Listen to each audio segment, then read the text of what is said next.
I sat in that this morning at some other board meeting. Did they get these mics fixed? They don't have the other ones for us now? I don't know. Everybody should probably pull them close if you want to be heard. Yeah.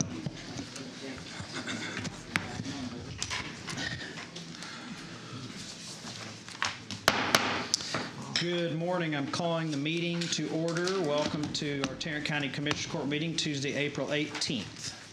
Tim O'Hare, County Judge. Present. Roy Charles Brooks, Commissioner of Precinct 1. Present. Alisa Simmons, Commissioner of Precinct 2. Here. Gary Ficas, Commissioner of Precinct 3. Here. Manny Ramirez, Commissioner of Precinct 4. Yep. Constituted 4. Thank you. To lead us in our invocation this morning is Dr. Dennis Wiles from First Baptist Arlington. Please stand for the invocation and the pledges to our flags. Thank you, Judge. Let's pray together. Father, we're grateful today for many things. I want to thank you, first of all, for this court and these elected officials. We're grateful, Lord, that they've been willing to serve our community in this capacity. And we want to thank you also, Lord, for the freedom that we have here in our nation, that we get to engage in our own self-governance. And we never take that for granted, and we recognize what a privilege it is and what a responsibility it is for all of us as citizens. And so we're grateful for it. We recognize, Lord, in a county as large as ours, there are so many different needs and challenges that are being faced by our residents, and we know that decisions that are made in this room, Lord, have an impact on all of our lives. So we pray for wisdom today, for discernment, for these that are called upon on our behalf to make decisions that affect us all. We thank you for your love for us. We thank you, Lord, for the fact that we know that you intervene in our lives. And those of us that are Christians, we've just come through an incredible, wonderful season that we know is Easter. And we've been reminded, Lord, that you are a God who works miracles, who can bring hope where there is no hope, and you can bring life out of death. And so for those that need encouragement and hope and strength, we ask you to provide it for them across our community. We pray for peace. We pray for safety. We pray for our children today, Lord, in schools across our county, that you would keep them safe. We ask, Lord, that you would give wisdom to parents and grandparents and those who lead our homes to make our homes safe places where our children can learn what it means to engage in meaningful relationships and enjoy productive lives. So, Lord, today, again, we're grateful for this season of the year. We're grateful for the opportunities that are before us, and we trust that you'll find us useful in your hands this very day. And as a follower of Jesus, I pray in his name. Amen. Amen. Thank you, Pastor. Please join me in the Pledge of Allegiance to our flag. I pledge allegiance to the flag of the United States of America and to the republic for which it stands, one nation, under God, indivisible, with liberty and justice for all. And now to the Texas flag. On the Texas flag, I pledge allegiance to thee, Texas, one state, under God, one and indivisible. Thank you. You may be seated.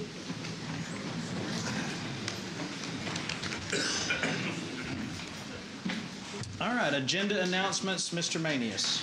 Thank you, Your Honor. Members of the court, as it relates to this agenda, the first item that to just quickly mention, it's under the County Administrator section, item A20. This is the receiving and filing of the COGS Regional Transportation Council attendance roster. We're going to pull that from the agenda. We have an issue on how it's worded, and we'll be bringing that back to you in 2 weeks. Also, members of the court, we do have a public hearing this morning, and we also have various presentations when we get to the briefing items.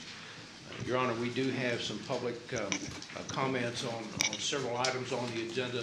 I believe that they are limited to those items that are not on the agenda, but also some that deal with the briefing agenda. So we'll make sure that when we get to that point that we discuss those. This is the first court session that we've had now with a every other week schedule. I hope that each of you received your packet last Tuesday afternoon, and it was a draft package, and I hope that that the information was timely and that it provided you the information that you needed. Any comments or anything that you have as it relates to that, please let our office know, and we'll try to address those comments. So the only item removed from consent is A20. Yes, and it's going to be held for 1 week. Right, gotcha. Thank For you. for 2 weeks. Okay, yeah, thank you. All right, Commissioners, announcements. I know we have a number of proclamations, but any announcements? Okay, I have one. The purchasing agent, the purchasing board met this morning, and we reviewed Melissa Lee, and all 5 sung her praises, think she does a fantastic job, and gave her the highest approval you can get. And I will personally say, where are you, Melissa? She in here? She's probably coming. She is so easy to work with, so professional, just a jewel. So good review from Melissa. All right. Next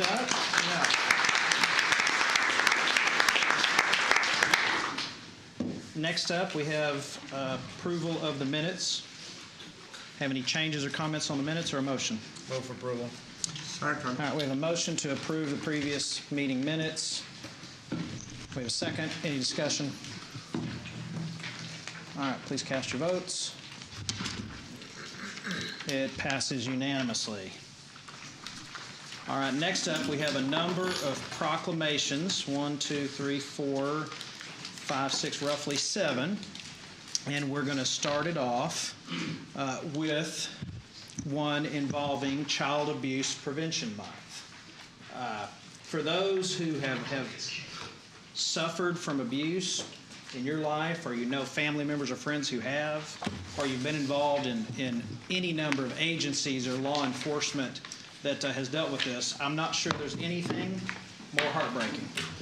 And so we are going to acknowledge this, and there are some special guests here today, if I can find the form, that I would like to acknowledge.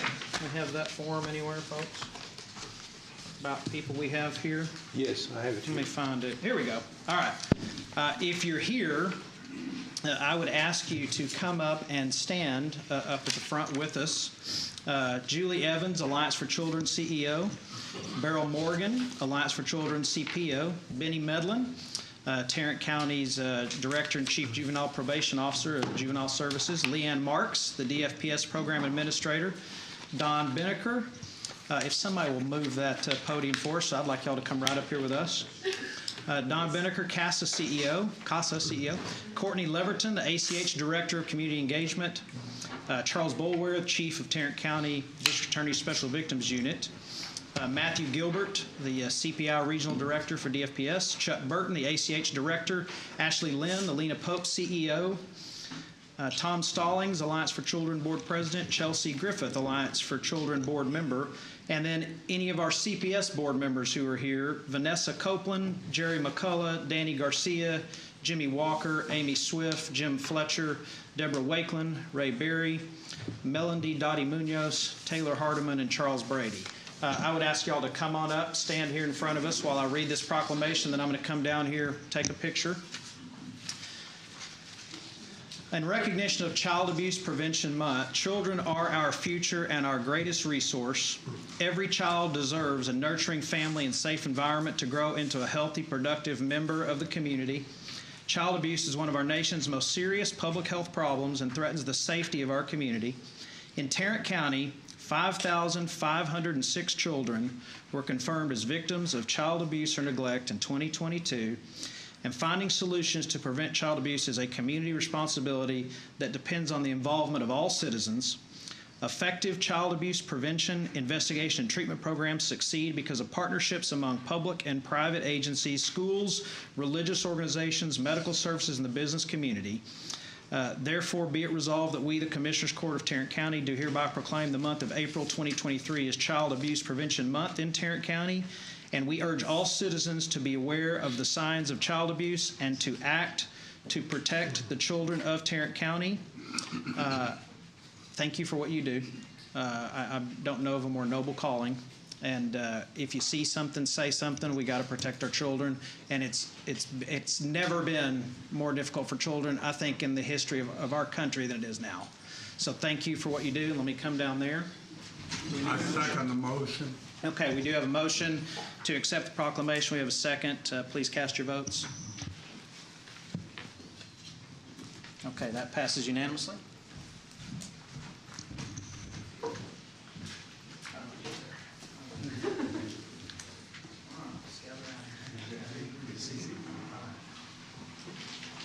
Gather around here, somebody step up. Who's going to take this one? There we go, good. Good to see you. You too. We blocking somebody? Yes, sir. Which way do you want me to go? Y'all can move a little to the left, right here. Yes, sir. And then, actually, sir, if you can move to the back.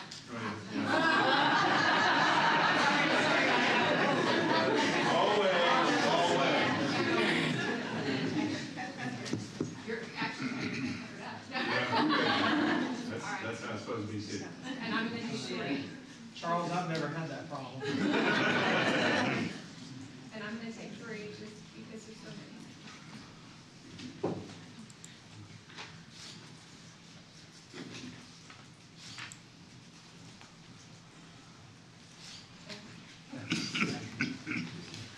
Thank you all.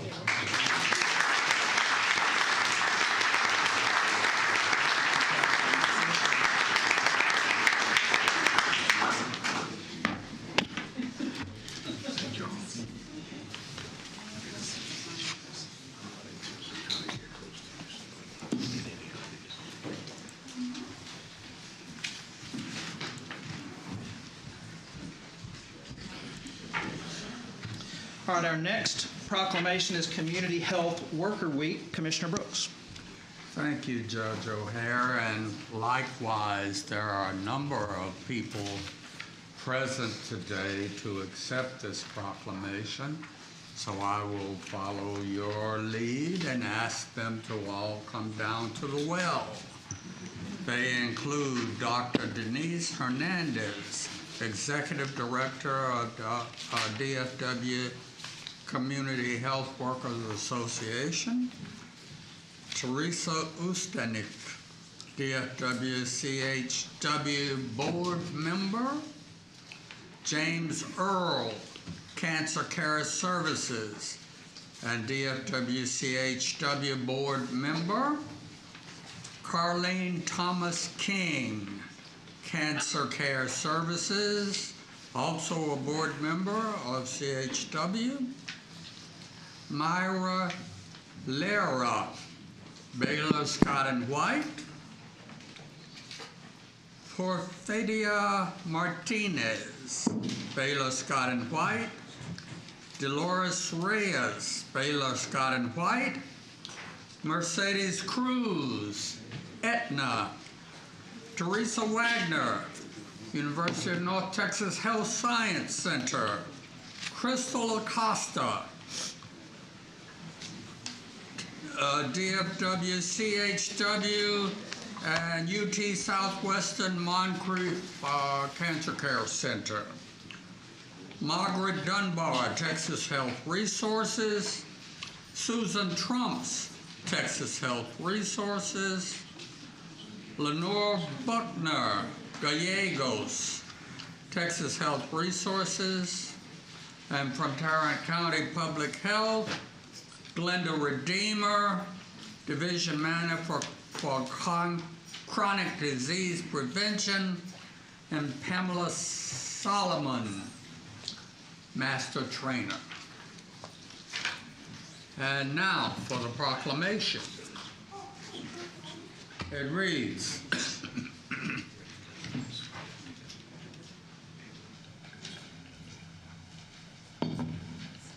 excellent.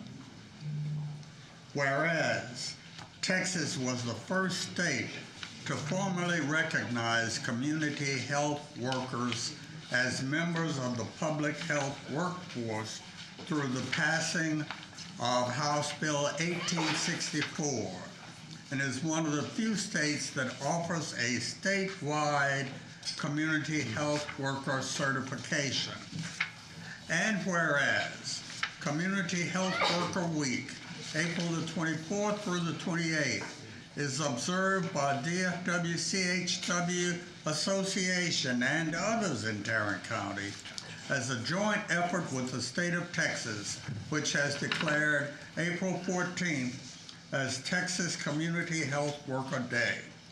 And whereas The DFW Community Health Workers Association's mission is to strengthen community health workforce through professional development, education, networking, and community outreach. And whereas community health workers are nationally recognized as essential frontline public health workers by government agencies and are an essential part of the Tarrant County public health workforce.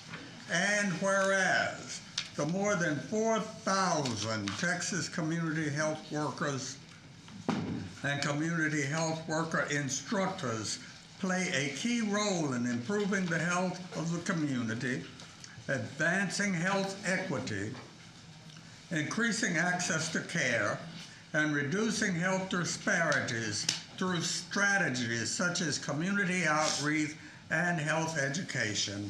And whereas Tarrant County Public Health is seeking to expand training of community health workers through development of a Community Health Worker Institute.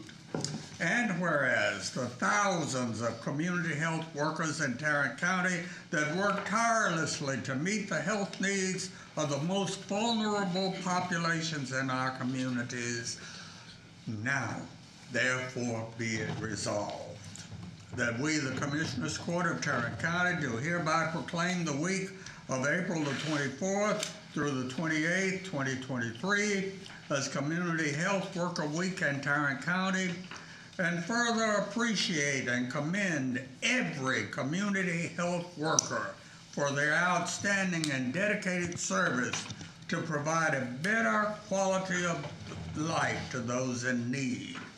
In witness whereof, we have hereunto set our hands and caused the seal of Tarrant County to be affixed this 18th day of April 2023. And Your Honor, I move approval of this proclamation. Second. We have a motion and a second to approve the proclamation for Community Health Worker Week. Please cast your votes. All right, passes unanimously. Thank you.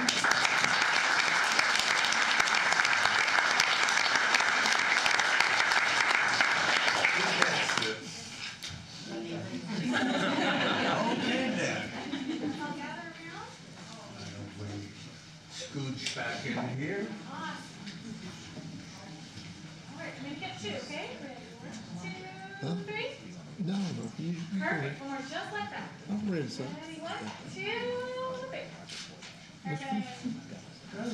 One more time.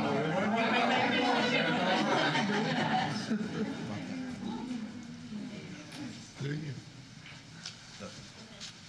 I'm gonna be free.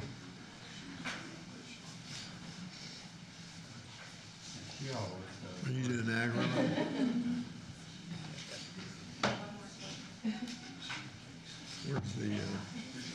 Where's the dog? Would you like to have a few words, please go ahead. Okay. I should have done that on mine. I wasn't thinking of it.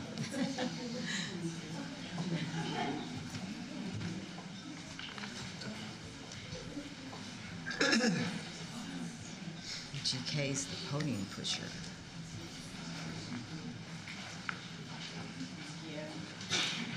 Good morning. My name is Denise Hernandez. I am the Executive Director of the Dallas-Fort Worth Community Health Workers Association.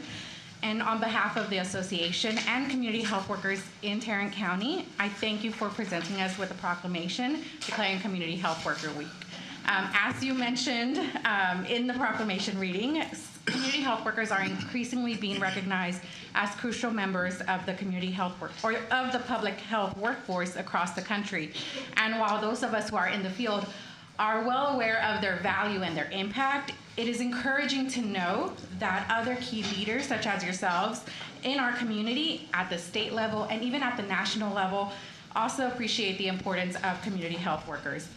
The association continuously engages in collaborative partnerships with healthcare institutions like Tarrant County Public Health, hospitals, community clinics, as well as other community-based organizations such as Cancer Care Services and academic institutions like UNT Health Science Center and UTA to address health disparities in an equitable manner by meeting our communities where they are.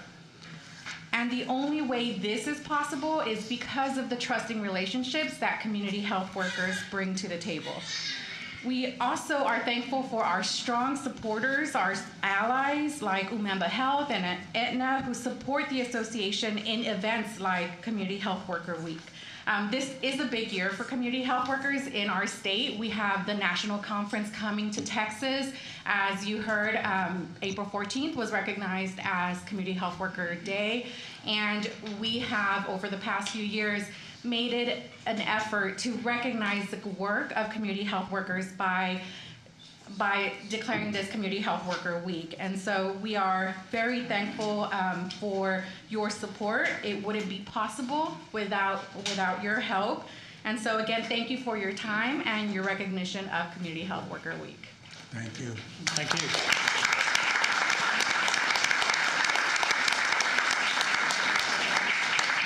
Our next proclamation from Commissioner Simmons is Black Maternal Health Week. Thank you, Judge. So let's see if we have these folks in attendance with us today. Dr. Kyra Brown from UTA.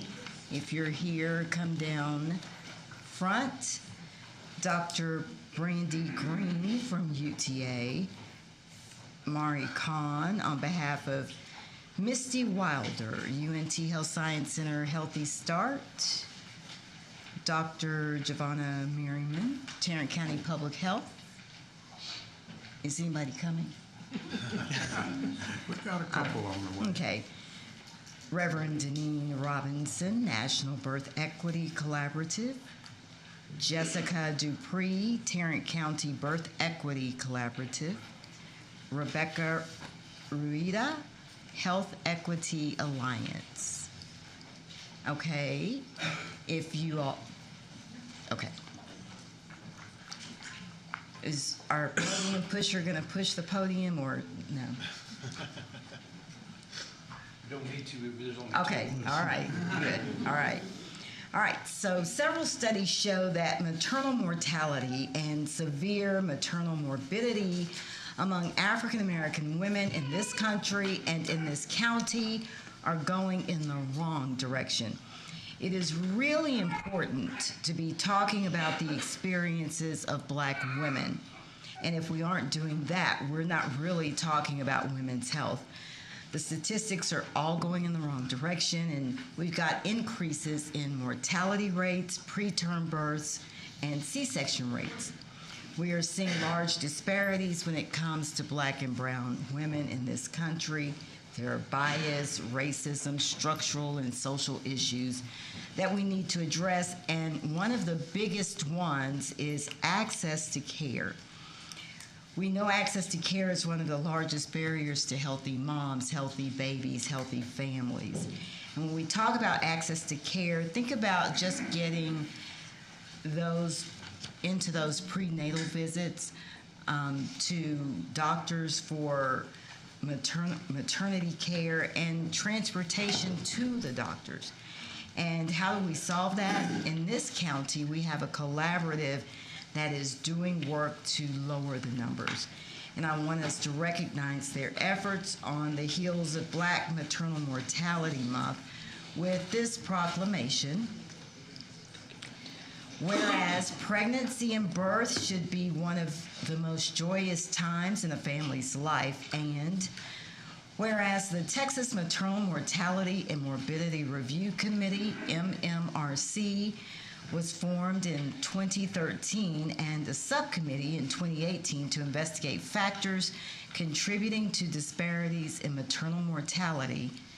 And whereas the 2022 Joint Biennial Report of the MMRC and the Department of State Health Services estimates that up to 90% of the deaths it reviewed may have been preventable, and severe medical complications from pregnancy and childbirth also increased significantly between 2018 and 2020 in Texas.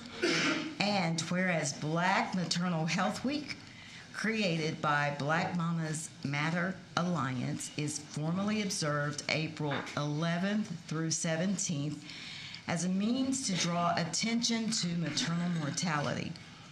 And whereas North Central Texas is one of 2 regions with the highest severe maternal morbidity rates and in Texas, Black women are more likely to die from pregnancy-related causes. And whereas community partners in Tarrant County work on a continual basis to provide education, research, enhanced services, advocate for policy, and collaborate with the community. And whereas community members in Tarrant County contribute their voices and share their lived experiences to help raise awareness of the challenges and joys in pregnancy and childbirth. Now, therefore, be it resolved that we, the Commissioners Court of Tarrant County, do hereby declare the week of April 11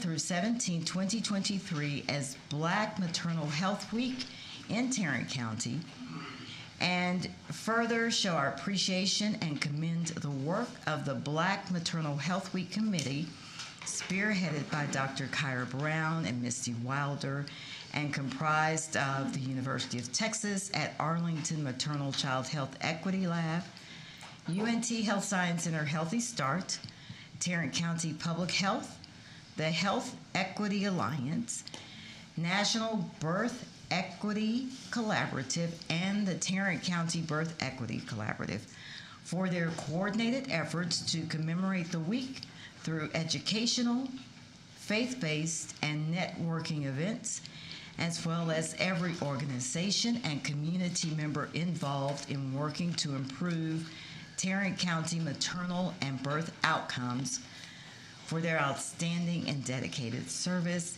in witness whereof we have hereunto set our hands and caused the seal of Tarrant County to be affixed this 18th day of April 2023. I move approval for acceptance of this proclamation. Second.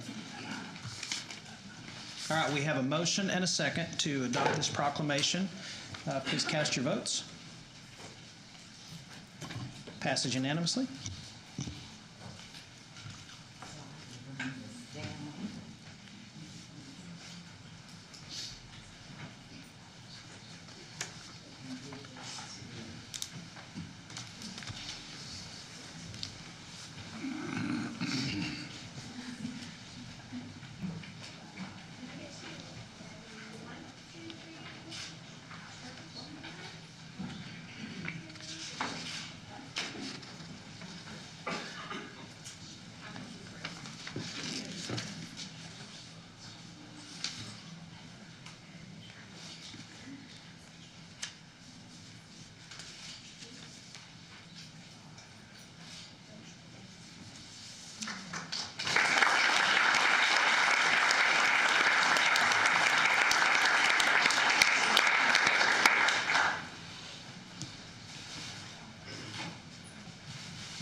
Okay, next proclamation is from Commissioner Ramirez. It's Jamie Lynn and Amy Lynn Finley Day.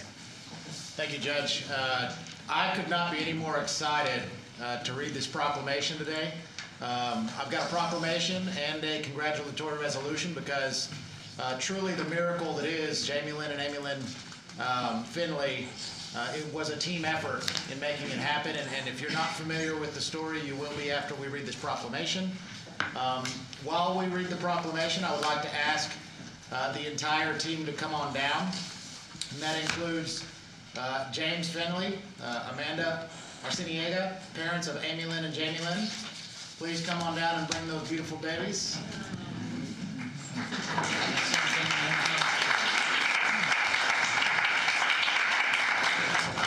Would also like to invite down Rick Merrill, President and CEO of Cook Children's Healthcare System. Stan Davis, President of Cook Children's Medical Center. Winifred King, Chief of Communications, Diversity, Equity, and Inclusion. Bobby Feather, Senior Vice President of Public Policy. Jose Iglesias, Medical Director of Pediatric Surgery. Mary Fran Lynch, Neonatologist. Chad Barber, Neonatologist.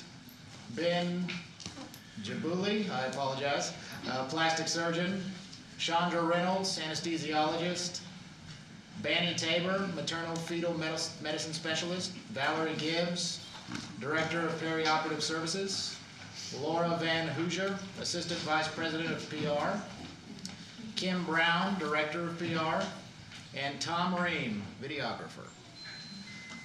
If there's anybody else who'd like to come down and be with the family, please do at this time. So I'll read the proclamation first. Whereas when parents James Finley and Amanda Arciniega of Saginaw found out they were expecting twins, they were surprised. Then a short time later, that surprise turned into worry when they learned their babies were conjoined. Whereas while mother-to-be Amanda enjoyed an easy and uncomplicated pregnancy, there were many hours spent meeting with specialists from across the state to determine who was best to deliver the Finley twins, and at the best hospital to care for them after birth, both of which ended up being right up the road. And whereas on October 3rd, 2022, at 34 weeks gestation, Jamie Lynn and Amy Lynn were delivered via C-section at Texas Health Fort Worth. After a month-long stay at Texas Health NICU, the girls were transferred to Cook Children's Medical Center NICU. And whereas after months of planning and collaboration, which included building the medical team, troubleshooting potential issues, and rehearsing the carefully choreographed surgical production, the medical team determined when the girls reached 4 months old, it was the right time to separate them. And whereas on January 23rd, 2023, after an 11-hour surgery with a team of 25 medical professionals, including 6 surgeons, Cook Children's Medical Center successfully performed its first ever separation surgery on 16-week-old conjoined twins.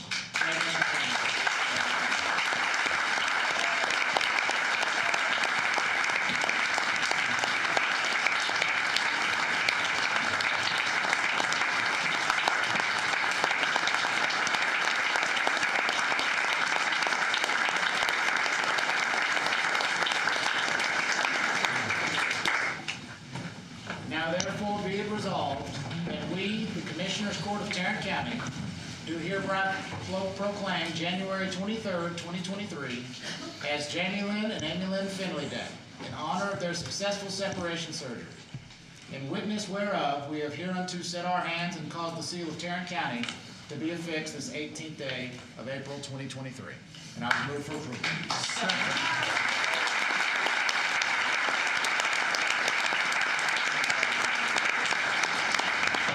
We have a motion and a second for approval. Please cast your vote. All right, passes unanimously. Congratulations to you all. Phenomenal. Fantastic. And I will read the resolution also at the same time and then come down and celebrate with you. Whereas located in the heart of Fort Worth's Medical District, Texas Health Harris Methodist Hospital and Cook Children's Medical Center share a long history of collaboration. And whereas both organizations have a close working relationship bonded through the common goal of putting family first while providing advanced medical treatments with heartfelt compassion to families in need throughout Tarrant County and across the state of Texas.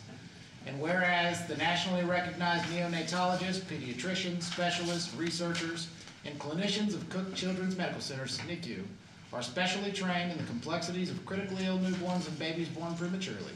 And whereas the doctors, nurses, and staff inside of Cook Children's Medical Center and the Level 4 NICU tirelessly work around the clock every single day of the year to provide critical care for the most difficult and complex medical diagnosis, including the tiniest micro-preemies born as early as 23 weeks and weighing as little as 1 pound. And whereas on Monday, 23rd of January, a remarkable team of 25 medical professionals and 6 surgeons performed a groundbreaking 11-hour surgery to separate conjoined twin sisters Amy Lynn Rose Finley and Jamie Lynn Ray Finley of Fort Worth, Texas.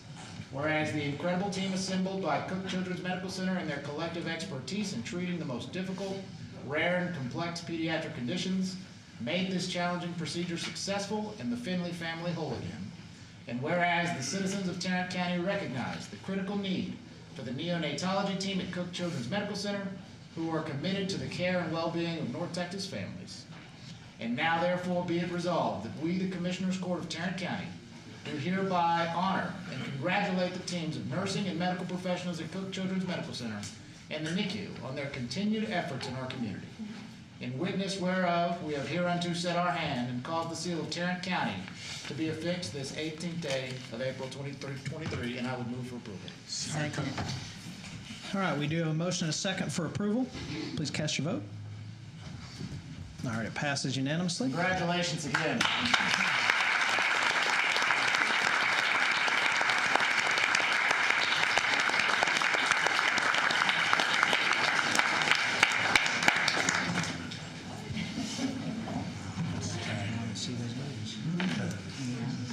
Beautiful, beautiful. You guys spend the rest. Dad, Mom.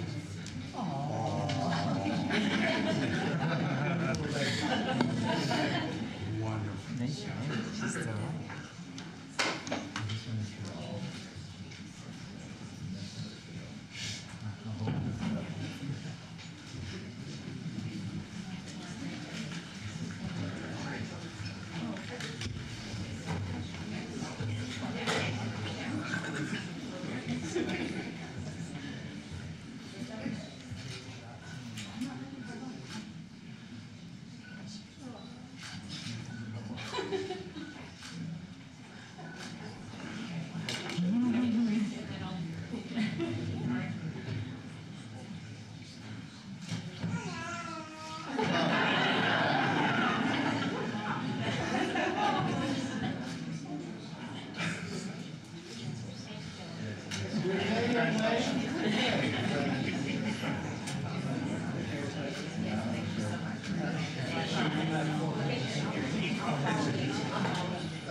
Okay, thank you again and congratulations. Beautiful babies. With that, we could adjourn. Not after 2 minutes. Our next item is a proclamation for National Therapy Animal Day. Who is taking that one? I am, Commissioner Fickus. yes. Well, this Judge, is, Judge, may I? Certainly. If any of the staff from Cook Children's Medical, if they would like to say anything, that'd be the opportunity. Anybody? All right, I think we're good, Judge. Just making sure. okay. I believe we got a few of our therapy, I guess dogs are with us today. Would they like to come up front with their owner? He's talking to the dog. Do we have some furry creatures here? We've had some before.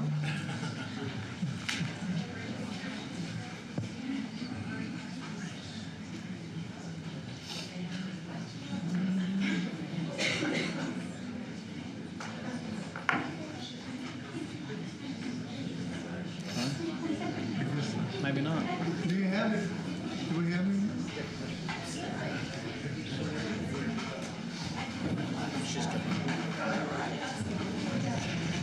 Look like a therapy animal. Helen Williams.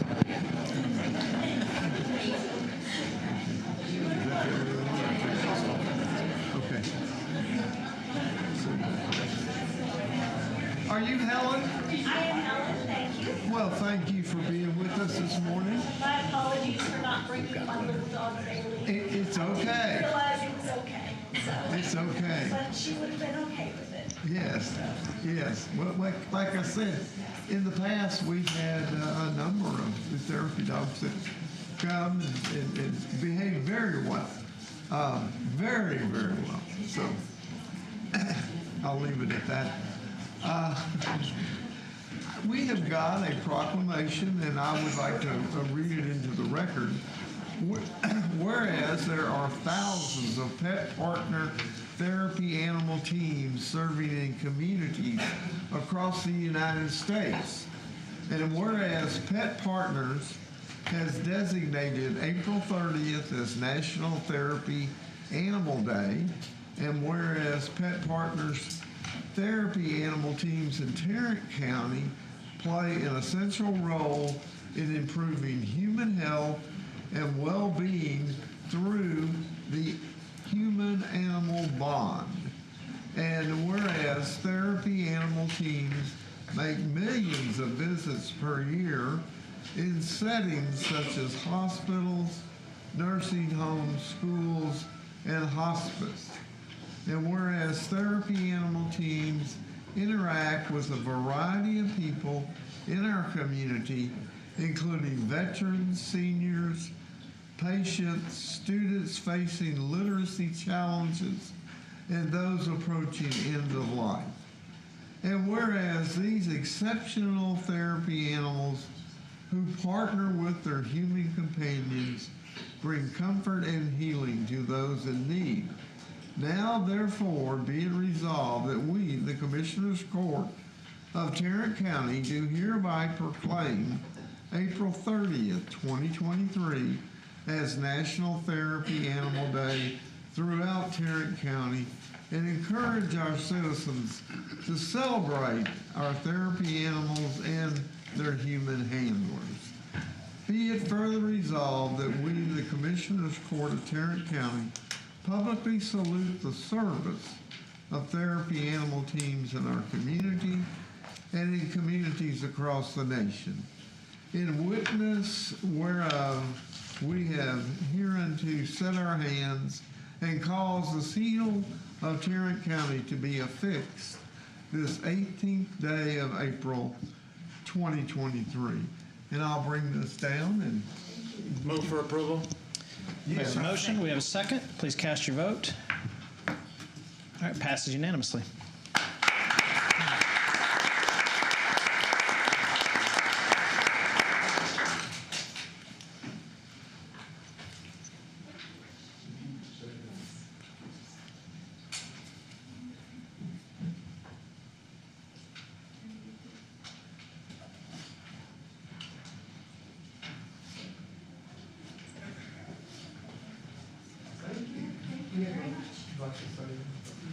Just a few words.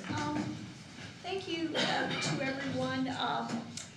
Therapy animals are absolutely a source of joy and comfort. And I know my dog in particular, I'm an LPC, so my dog in particular considers everybody in my office of, say, 30 offices as part of her domain. So sometimes we get to be shared a little bit, but I know there's so many animals that are very well trained and their handlers watch them very well. And I think it's just a joy that they can bring, and they can help us to recognize some needs that sometimes humans keep hidden. And I think that's just a wonderful thing. Mm-hmm. So also, you may not be aware of dogs are the most prevalent, but there's many other species that are therapy animals as well that can reach out and help in times of difficulty and times of stress. Thank you very much. Thank you.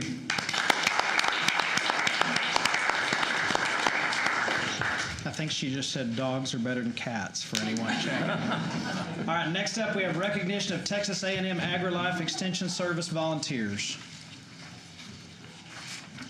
Good morning, Judge and Commissioners. I am Courtney Davis. I am the County Extension Director with Texas A&M AgriLife Extension Service here in Tarrant County.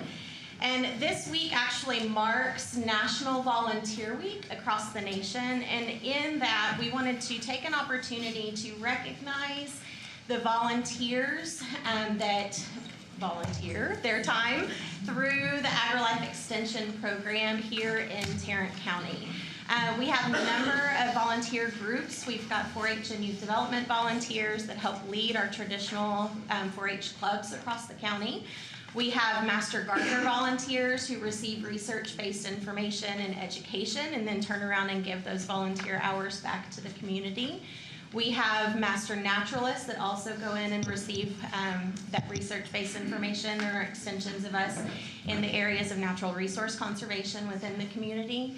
We have Master Wellness volunteers do the same thing, research-based information in the areas of health and wellness, and then contribute those hours back to the program in the community doing health and wellness programs, as well as several teachers and curriculum enrichment volunteers across the county that are implementing our programs within their schools. So just this last year in 2022, and of course, I always put this caveat on there, and that, you know, we have a number of volunteers. We ask for all of our volunteers to report, and to report accurately the numbers of hours that they are doing. And I'm going to say that these numbers are probably severely underreported, although we are getting better at grasping the full picture of this. But in 2022, the impact, we had 969 volunteers that reported hours back to the program through AgriLife Extension.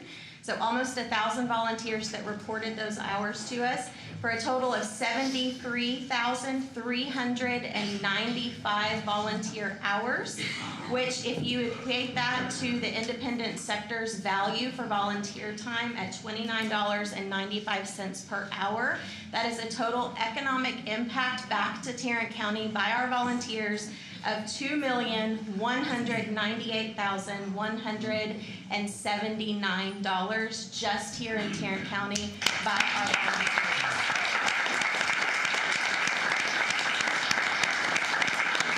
So with me today, I have a few of our amazing volunteers representing several of the different groups. I have Teresa Womble from our 4-H. She's the president of our Adult Leaders Association with the 4-H program.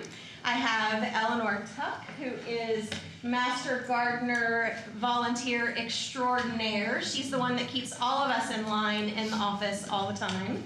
And I also have Ray Morrell, who is another Master Gardener. He is the president of the Master Gardener Association. Master Gardener is probably the largest volunteer group that we have in AgriLife Extension, with 350 plus volunteers through that program. And they go through 74 hours of education and have to give 72 hours of service back to the community just in that first year. And then also, I have Renetta White, who didn't come up here with me, and now she looks like a deer in the headlights. I'm sorry to put me on the spot.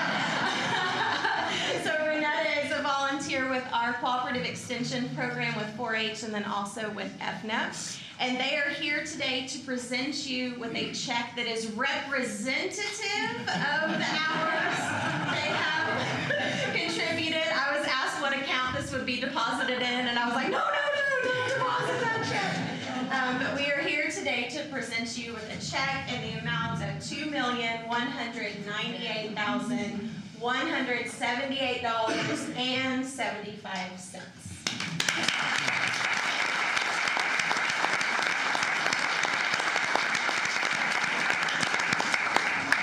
Can we get a group picture with y'all on our check? Certainly.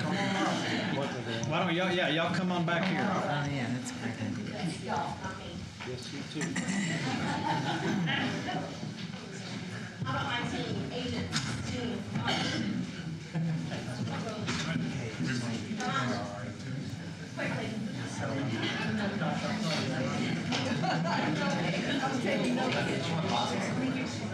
That's how you hear it. There you go, Chad. Would you expect anything less?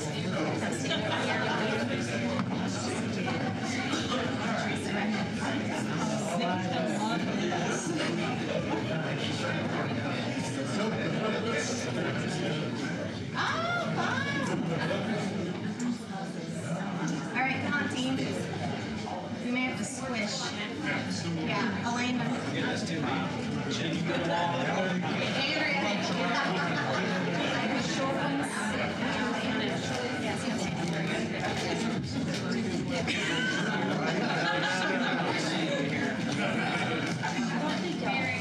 Y'all have to stand up. Good job.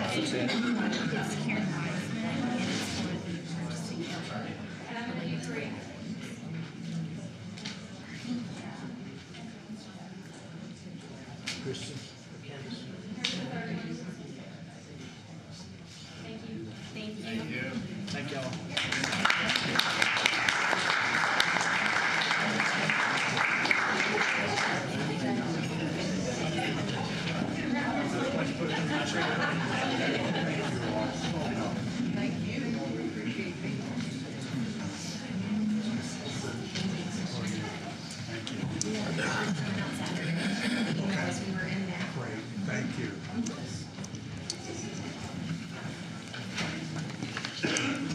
next item is our consent agenda, and what we're going to do is do our consent agenda.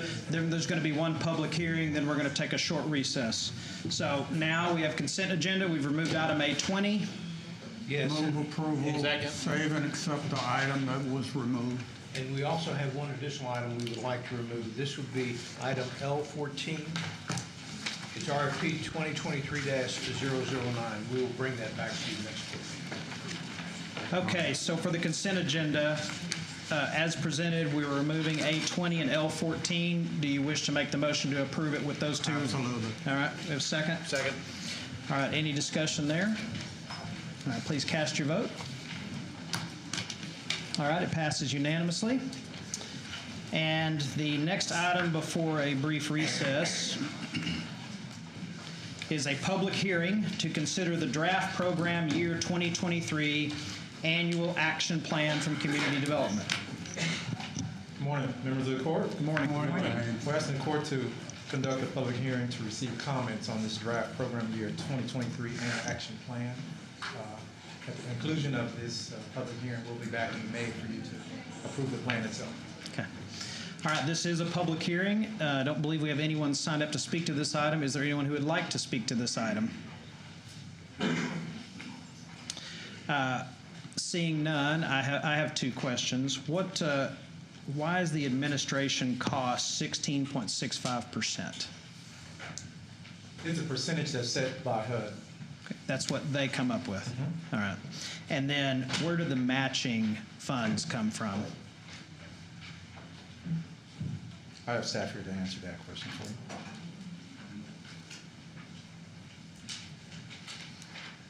you.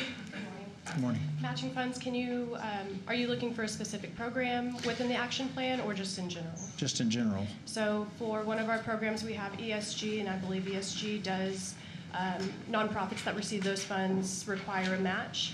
And then within our CDBG, if we allocate a certain amount of funds towards a city, but the project goes over that allocation, then they are required to pay the remaining costs. Gotcha. Does that answer your question? Yeah.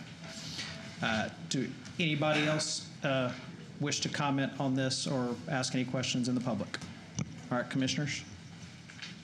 All right, seeing none, I'll entertain a motion to close the public hearing. So moved. Second. We have a motion and a second to close the public hearing. Any discussion? All right, please cast your vote. Thank you. Thank you, James. All right, it passes unanimously. Okay, we are now going to take an approximate 5-minute recess. We'll be back at, let's say, 11:05. We are in recess. Okay.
right, we are back from recess. The next item on the agenda. Your Honor. Sir. It's been brought to our attention that there was no action taken on the AgriLife presentation. Okay. So I moved to receive and file that presentation. We have a motion to receive and file the AgriLife presentation. We have a second. Please cast your votes.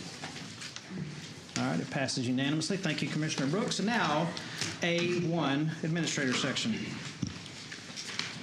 Thank you, Your Honor.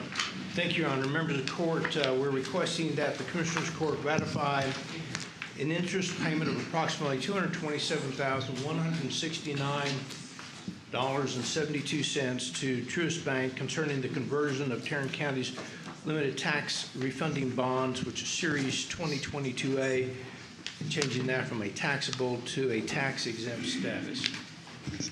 I just have one question. Why was it issued tax exempt or why wasn't it put tax exempt to begin with?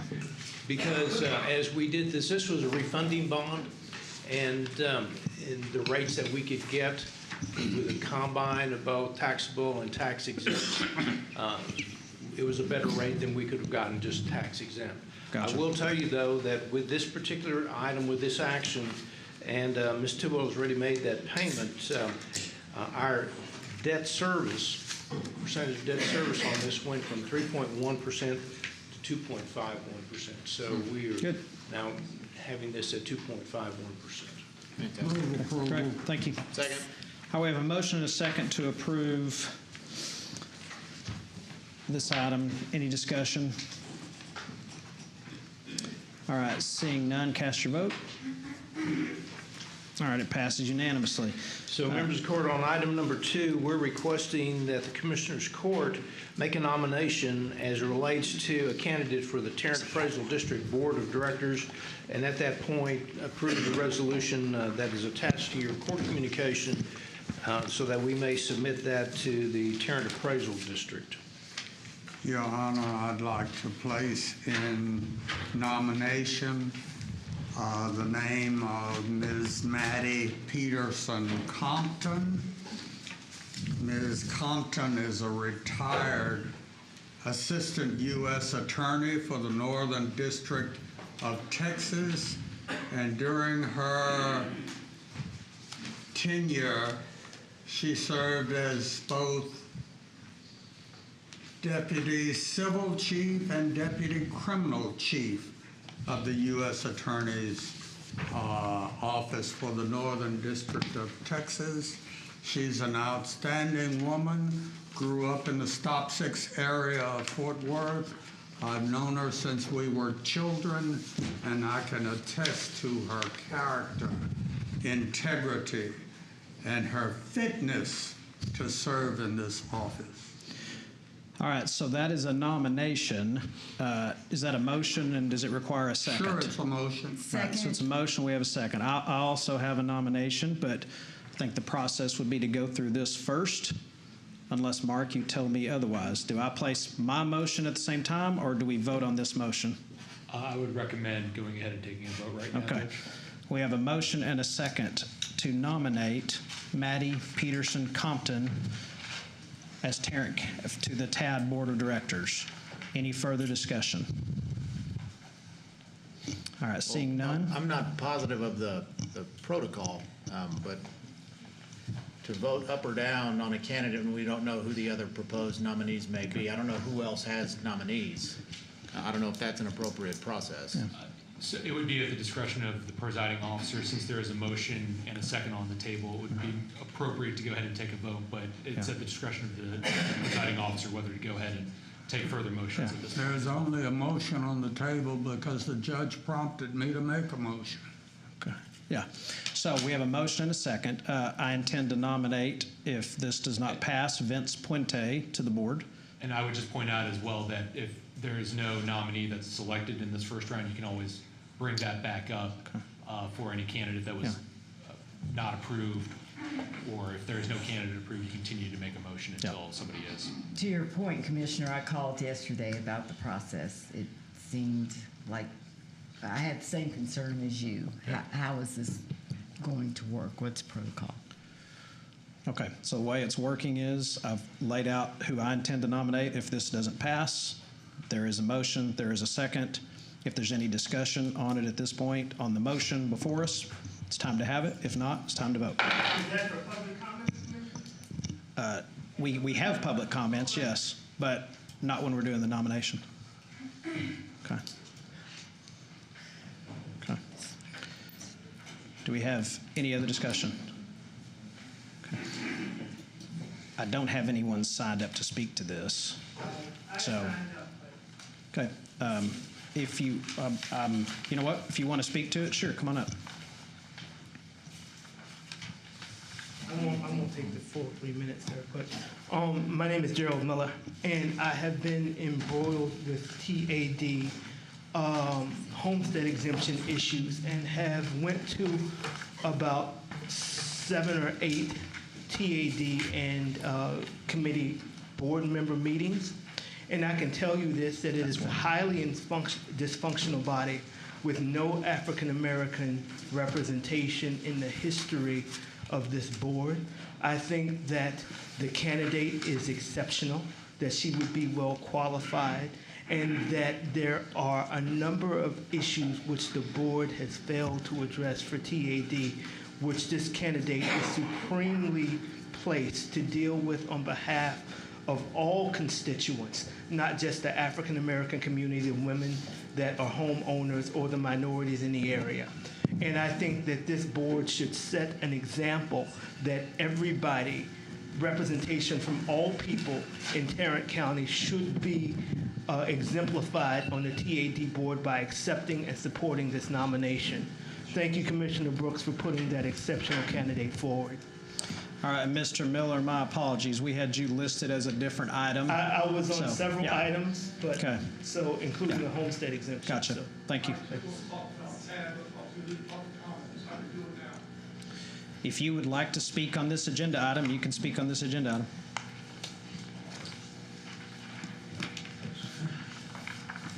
I want to gently correct my friend, Gerald.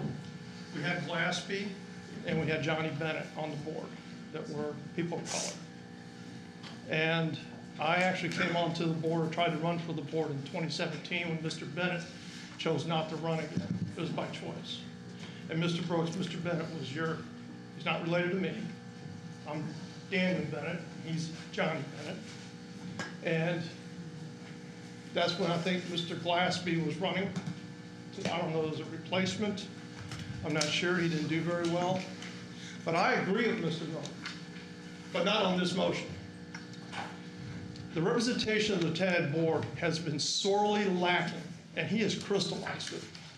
And my recommendation to expand this board will correct that. I have submitted it. Hopefully we'll have a discussion next week. Because I too agree with him, but not on this motion. She might be eminently qualified, but she doesn't have the practicality and the experience to get on this board and do the things that are necessary, in my opinion. It's not because of her work history. It's because of the lack of history with TAD. I have been going to this meeting since November of 2016. Mr. Miller got thrown to the ground, and he's a quick learner. He gets it. Does your nominee get it? Does Vince Puente get it? I'll tell you, there's one man who gets it. Because this is a 5-month appointment. You got a budget in 60 days. It's got to be pushed to you on August 15th. You get on that board, you're going to breathe in, and that budget's going to be passed. It's like, what happened? Their legal budget has gone from $750,000 to $1.6 million since 2018. They got an attorney that's paid $32,370 a month over there, the highest paid attorney in this county. And I'm sure she'll be jealous when she gets there that someone's making as much money as she's making. At the behest of Jeff Law and Mr. Craig, who's head admin. They signed off on it. These issues are large. They're important to the taxpayer. And I'm asking you to put Gary Lasada on this board only because he spent 6 years as a panel chair. He beta tested that software. He spent 2 years on the board. He actually had a purchasing procedure change where Jeff Law must now come to the board for something greater than $50,000. Before, he had an unlimited amount of money to spend, and he admitted during a meeting he shoves money around the budget, which I was stunned that he actually admitted it, because I know he doesn't. There's breadth is depth and wide. We need somebody to go on that board and start working immediately. In September are nominations. I want your lady on the board. I want Mr. Puentes on the board. I met him for the first time on Saturday. I like him. I'm sure I'm going to like your candidate. But right now, I beseech you, this board, do the taxpayer right. Seek someone experienced, knowledgeable, with no learning curve. It's only for 6 months. Your time is up. In September are nominations. Thank you. All right, so we have a motion and a second to nominate Maddie Peterson Compton. Without any further discussion, please cast your votes.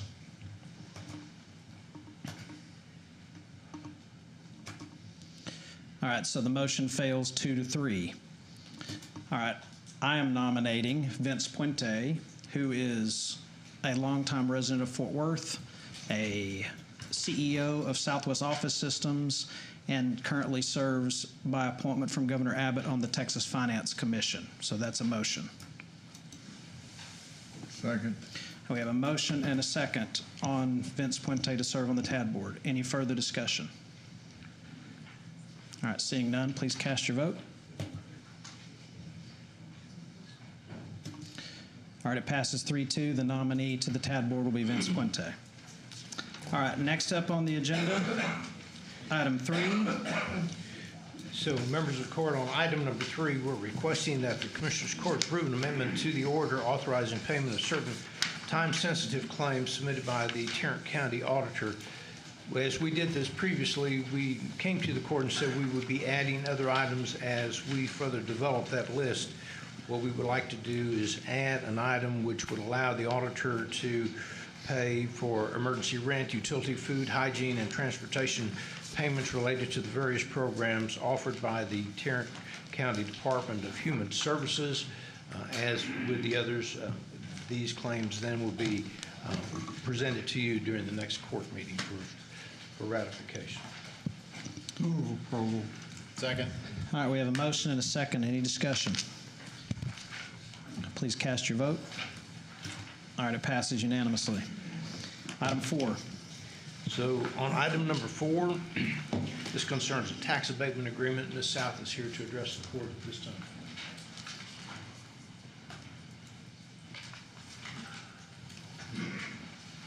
Good morning. Good morning, Megan. Back in February, I had briefed the court on the proposed participation in a tax abatement agreement with RSI North America. This is the company that manufactures the modular truck bed canopies and was originally based in Durban, South Africa. So the facility that was selected by the company to house their global headquarters and manufacturing facility is located at 1501 Joel East Road in Fort Worth. This is also known as Carter Industrial Park. So in order to facilitate the establishment of those global headquarters, the City of Fort Worth approved a 5-year tax abatement agreement providing up to 40% of the real and personal property taxes. And with the approval of this tax abatement agreement, the county will also participate at the same rate of 40% for the 5-year period. Again, this abatement will not begin until 2027, after the company has already fulfilled all of the minimum requirements necessary in the agreement. At the minimum required investment of $55 million and the maximum tax abatement of 40% for that 5-year period, the project could receive a total abatement of approximately $123,200 from the county. I do have Mark Rose Scott here. He's the CFO of RSI, if anyone has any questions for him. And he has also graciously invited each of you to go on a tour of the facility if you're interested. A $55 million investment from a $130,000 tax abatement is outstanding leverage. I move approval. Second. All right, we have a motion to approve the abatement agreement. We have a second. Any discussion? All right, seeing none, cast your vote. All right, passes unanimously. Thank you. Thank you, Megan. Good job, Commissioner Brooks.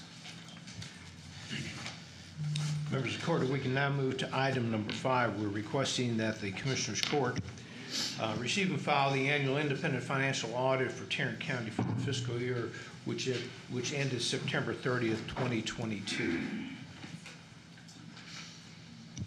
Okay, do we have a presentation from our auditor? We do not have a No. presentation. Okay. We do have Mr. Blake Rogers, who is the managing partner on this project from Deloitte & Touche.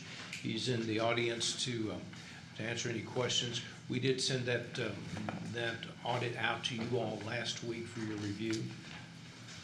And there were no findings. No. Blake? Yes, sir. Move approval. Second.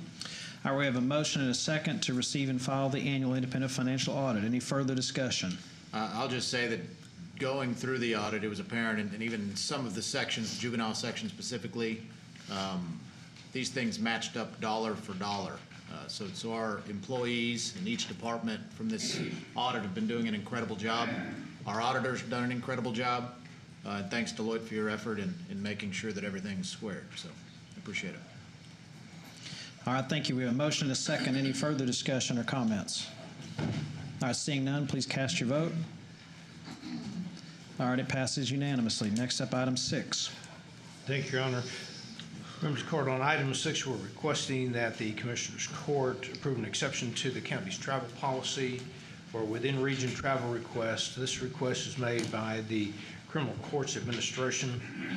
We have backup information that we included in your court communication. All right, I move approval. Second. We have a motion and a second. Any discussion? All right, seeing none, cast your vote. All right, passes unanimously. Item 7. Finally, members of the court, on item number 7, these are the out-of-state travel requests. The court communication is somewhat self-explanatory. They're for juvenile services, for public health, and for purchasing. Staff recommends approval. Move approval. Second. All right, we have a motion and a second to approve. Any discussion? Please cast your vote. Passes unanimously. Thank you. Thank you. Next up, the auditor section, item B1, approval of release and substitution of depository collateral.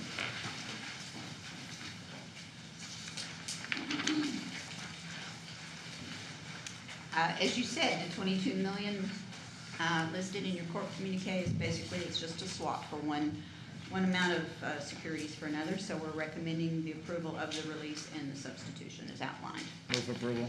All right, we have a motion and a second for approval. Any discussion? All right, seeing none, please cast your vote. Passes unanimously. Next up, item 2. Our other item is we're asking the court to approve an amendment, amendment number 1, to the Tarrant County Public Funds Depository Contract with J.P. Morgan Chase Bank. As outlined in the communique, the original contract was awarded in 2019. We're asking for the 2-year additional amendment. The only change is the extension of the date and a change in the earning rate credit on county funds in the depository to the rate of 0.15% under the target Fed fund rate. And I'd be happy to try to answer any questions you might have. All right, any questions or motion? Move approval. Second. We have a motion to approve amendment number 1 to the Tarrant County Public Funds Depository Contract with Chase. We have a second. Any discussion? All right, please cast your vote. Passes unanimously.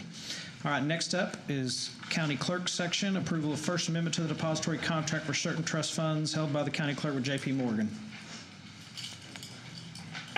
And we have another one following with the District Clerk. Yeah, sorry. Yes, we're just simply asking the approval of our amendment. It's kind of piggybacking off of the county depository for our registry funds in the court. Motion to approve. Second. Motion is second. Any discussion? All right, cast your vote. Passes unanimously. Next up, District Clerk, same item. Move approval. Second. Motion is second. Any discussion? Well, I might want to discuss, but maybe not. Maybe not. Thank you, Tom. Sit down. Go right ahead. My Outstanding 3 work. minutes is up. You swung the vote. All right. Please cast your vote. All right. Passes unanimously. And next up, Human Resources. Tina Glenn, receive and file the personnel agenda. Move to receive and file. Second. All right, we have a motion and a second to receive and file the personnel agenda. Any discussion? All right, seeing none, please cast your vote. All right, passes unanimously. Next up is approval of a waiver of terminal benefits. Correct. Anything? Good morning. Yeah, Thank good you. morning. So this item is the request is made by Judge Chris Taylor. I was looking for him. I think he was going to try to be present today. As explained in your court communique, Judge Taylor's court reporter is retiring at the end of this month with 400 vacation hours. Judge Taylor has named a replacement, and he'd like for that individual to be ready to start on May 1st. Thus, the request for the waiver. We're estimating the cost to the general fund to be approximately $32,110. Move approval. All right, we have a motion to approve. We have a second. I have a couple of questions. Tina, this could be you, or Helen, this could be you. So does the county have a contract with like an independent contracting court reporter group that could be shared? That could be used in this scenario? So we don't have a contract with a company, but we have various vendors that are qualified to come in and supply court reporters as needed. Okay. Is there, like, I go over to some of the courts and there's not a lot of action. How difficult is it for, what are we talking about? Are we talking about a 10-week period here is what we're talking about?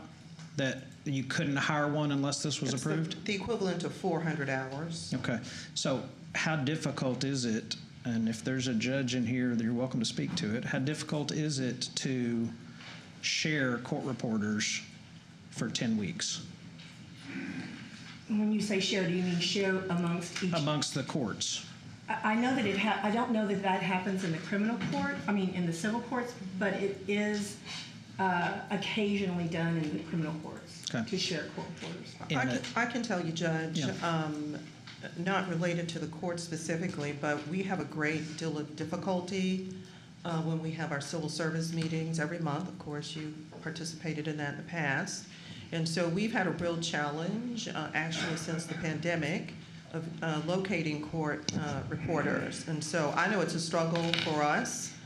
We've reached out to some of the courts, Tarrant County courts, to see if we could get assistance from some of their court reporters. Easy for me to say. And they're struggling just like we are. So I do know that there is some sharing. If there's Judge Taylor, who's just entered, so he could certainly answer more specifically than I can. But I can tell you it's a challenge. Okay, great. Tina, sorry, I just have one. Do you think that the difficulty getting court reporters is just the market? Is it thin? We don't have enough trained court reporters out there? I think that's part of it. The other challenge that we've run into is that when we've reached out to some of the agencies that we historically have worked with for court reporting services, many of the employees demand that they work virtually. And so some won't come on site, and of course our meetings are on site.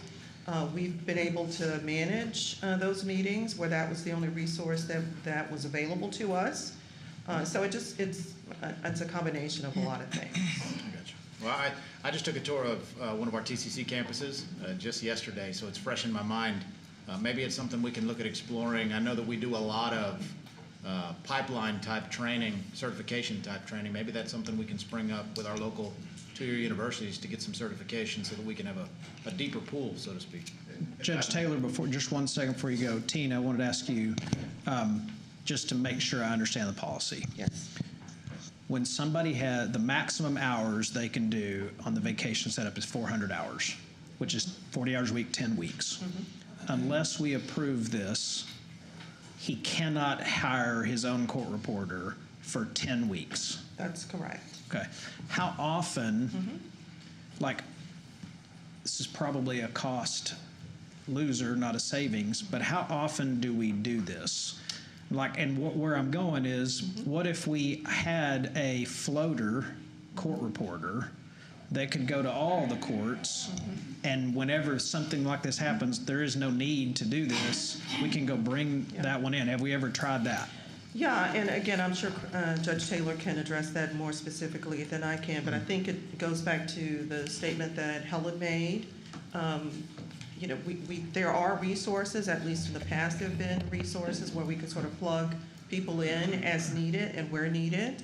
And the problem is that those resources have become less and less as court reporters have retired. We actually have a running list of retired court reporters, and we've gone through the entire list, going back to civil service hearings, trying to locate court reporters. Most of those individuals that we've reached out to are already assigned to courts, and so Gotcha. It's a challenge. Okay. I would love to see, and we don't need to, we can vote on this today. We don't need to see what I'm asking for before we vote, but I would love to see sometime in the very near future a list of, say, the last 2 or 3 years, how many times we've approved this, to see if it would be more fiscally prudent to just have an additional floater at all times. I want to see if that's a money saver or loser. Okay. All right, Judge Taylor. Good morning. Thank you, Judge O'Hare and commissioners. First, to directly kind of address Commissioner Ramirez's question, the bottom line is that, you know, there's not very many trained and ready to go court reporters out there. In fact, I think there's maybe a 1% to 2% passage rate on the state exam. It's just, it's a tough ordeal. In fact, they changed the rules a little bit to allow people that didn't pass the exam completely to still do court reporting, but to be in kind of an associate role. So that's kind of helped alleviate it. And my court reporter who's retiring, when she takes off, and if we have something going on in court, it's her obligation. She takes it upon herself to go find coverage. And that's been more difficult and more difficult. Personally, I think the idea of a floater is a great idea if it works out financially, because sometimes things happen, court reporters get sick, and if you still have stuff going, it just kind of slows justice down. So, but in this particular circumstance, I'm sorry, I was walking over when it started, but in this particular circumstance, mine is retiring at the end of this month. I have, in fact, hired or extended an offer to another court reporter. She's currently a county employee in a different court, so there's a little bit of shifting around. She's kind of on the criminal side and wanted to kind of come towards the civil side. But frankly, it's a situation and it's a position in which we simply can't operate without our court reporter. I don't do remote hearings with stuff like that, so it's very difficult to have a court reporter or have someone there to actually do remote stuff, or force the court to do so. In fact, the rules have kind of changed. Supreme Court and the Court of Criminal Administration, Court of Administration has kind of changed that a bit. But that's why I'm here today. If I was able to be without it for 10 weeks, I would definitely do so. Yeah. But you know, she's just as important, or it's probably easier to find a judge just to come and step in my place than it is to find a court reporter step in her place. I'll tell you that. All right. Thank you, Judge. Questions? Yeah. Any questions? All right. Thank you. Very much. Thank you, guys. Yeah. We have a motion. Good to see you. Thank you, sir. All right. We have a motion and a second. Any further discussion or questions? All right. We do have a motion and a second, do we not? Yeah. Okay. All right. Please cast your vote. All right. Passes unanimously. Next up, item 3. Yes, thank you, Judge. So this item we're pretty excited about. We're asking the court to approve agreements and applications for voluntary group benefit plans through MetLife. This item actually has been one that we've been working on since last year. Commissioners Court last year in December actually awarded these contracts so that we could move forward. So what you have again before you today are the agreements and the applications for your approval. As explained in your court communique, there are 8 voluntary plans. These plans will be 100% employee paid, so there'll be no contribution from the county. These agreements, if approved by the court, will be effective July 1st of this year. It'll run through December of 2025. And then there'll be 2 additional 1-year renewal periods if we're pleased with the services that we're receiving. So as I mentioned, we're really excited about this. This is something we've worked on for a long time. I want to thank Ange and her benefits team. They've been writing this one for the past several months, and also want to thank publicly James Nichols from the CDA's office. James is a great partner, does a great job for us reviewing these contracts. So unless you have questions, we're asking for your approval. Move approval. Second. All right, we have a motion and a second for approval. Any further discussion? All right, seeing none, please cast your votes. All right, passes unanimously. Thank you. Thank you, Tina. Melissa?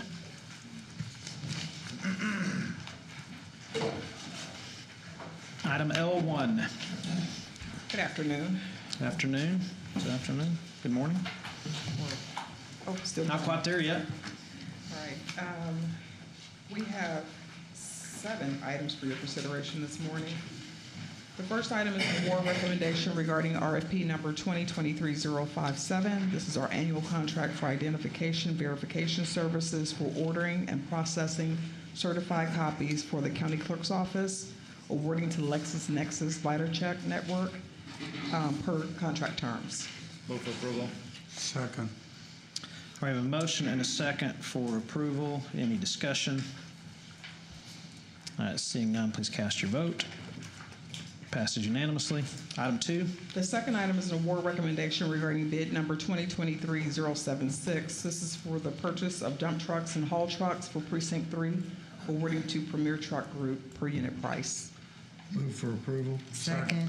All right, we have a motion and a second for approval. Any discussion? Please cast your vote. Passed unanimously. Item 3. Third item is an award recommendation regarding RFP number 2023-078. This is our annual contract for electronic monitoring for Community Supervision and Corrections Department, awarding to Centennial Offender Services per contract terms. Move approval. Second. All right, we have a motion and a second for approval. Any discussion on item 3? All right, seeing none, please cast your vote. Passes unanimously. Next up, item 4, and we do have someone signed up to speak to this item. Okay. This is for RFP number 2023-079, our annual contract for electronic poll book systems for Elections Administration, awarding to Knowing Link per contract terms. If approved, we're also requesting contract approval. Move approval. All right, we have a motion to approve. Do we have a second? Second. No, we have a second. So is Troy here? All right, I have a couple of questions for you.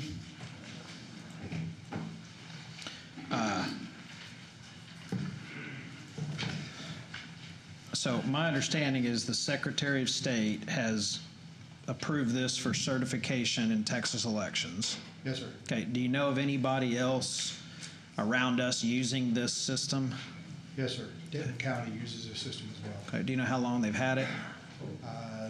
I don't know exactly how long, but it's been in excess of 4 years. Okay, have you talked to them about this product? Yes, sir, we have. Okay, and what's their feedback? They're very pleased with the system. They've had no issues with it, no concerns about it. If this didn't pass, after having a discussion with your office, my understanding is it would make running the runoff election in June for the municipals and school boards extremely difficult. Yes, sir, that's correct. Okay. All right, do you have confidence in this product? Yes, sir, absolutely. Okay. All right, that's the questions I have. Any other questions for Troy or Melissa? All right, we have a motion, we have a second. We do have one person signed up to speak to this item, Karen Wiseman.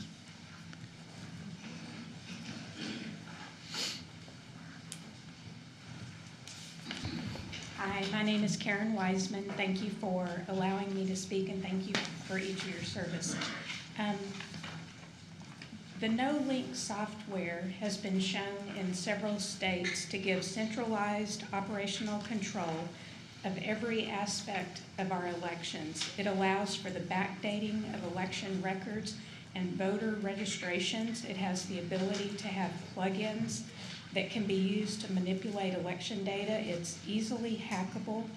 It shows who voted, It's accessible to numerous government agencies and outside entities, including ERIC. So my question is the No-Link system EAC certified?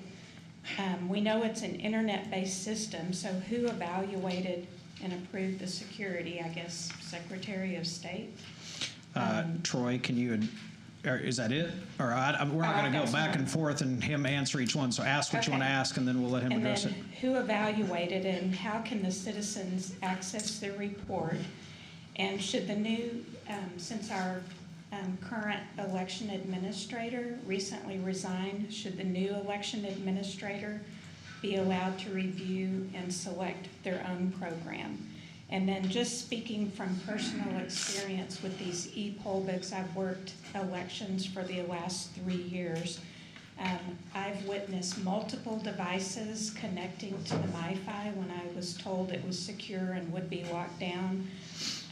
I've witnessed the number of registered voters changing throughout the day on the e-poll books, both for early voting and election day. I've seen images pop up on the e-poll books that say things like screen mirroring, which if you have an Apple device, you know that that's usually when another device is trying to mirror your screen. There have been everything from earbuds to iPhones attempting to connect to the e-poll books because the pop-ups pop up on the e-poll book screen. So that's it. All right, thank you. Can you address that question she asked? Judge, I'm sorry, I have a little bit of CRS. I can't remember SWAT. So if I could get the question read back to me that I need to answer. I think the first question was, it certified by who? EAC. EAC. It's the elections, the Federal Elections Commission. I don't know right off the top of my head on that one. I have to look on the Elections Commission's website to make sure, but that's easy to find out on the Elections Commission's website. So, and I'm learning about this stuff every day. So my understanding is this is a new software to replace a previous software that did not rebid. Is that right? Yes, that is correct. And then this particular software and these poll books basically serve to prohibit someone from voting in one location and then going to another location and voting. That is one of the functions. Whereas if you have manual poll books, somebody could do that. Yes, sir. Okay. Okay. Any other questions for Troy? I want to speak on a non-agenda item. Can I speak on this item as well? You want to speak on you can speak on this item. But I want for later for a non-agenda item. You can speak on this item. Thank you so much. So the EAC is the Election Assistance Commission. It is a federal entity. Along with the certification, you'll want to request the hash value. That's a code that's associated with the exact program, because there's hardware and there's software that gets approved by the EAC, and they're supposed to adhere to VVSG guidelines. However, if you look into that, you'll see that the VVSG guidelines are apparently voluntary. So whenever you request the certification information from the EAC, take note of the hash value or hash code. If it's not provided, ask for it.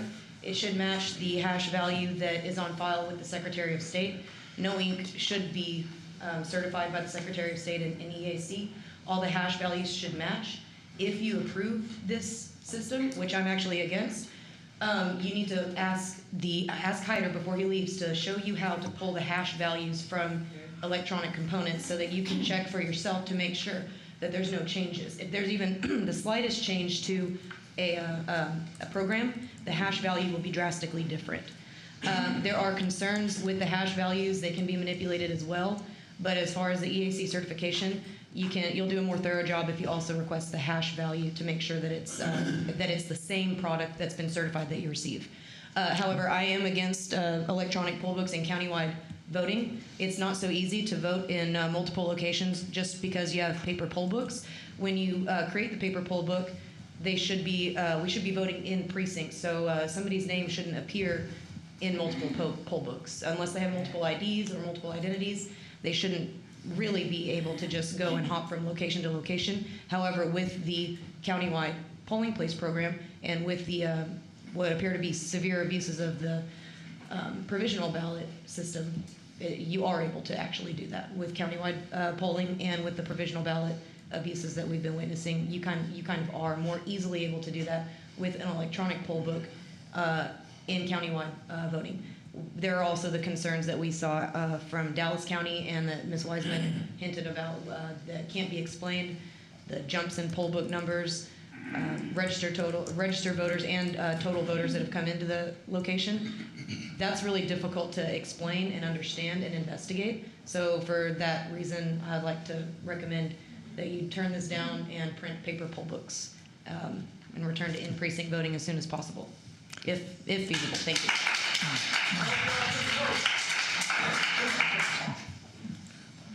I'd just like to mention, Judge, that regardless of election day precinct voting, early voting still requires that people can go to any location to vote. Therefore, the poll books would be necessary, and paper poll books would be much more difficult. We would have the same problem that you mentioned earlier. Yep. Also, this software, as we put in the contract, must be certified by the Secretary of State's office. That is part of the contract, and they are certified by the Secretary of State. Okay, thank you. Melissa, do you have something? No, okay. All right, any other questions or comments? It's not required in countywide polling place voting. It's not required. It's an option. The county can opt in or out, but they can go back to the original law, which does require voting in person. All right.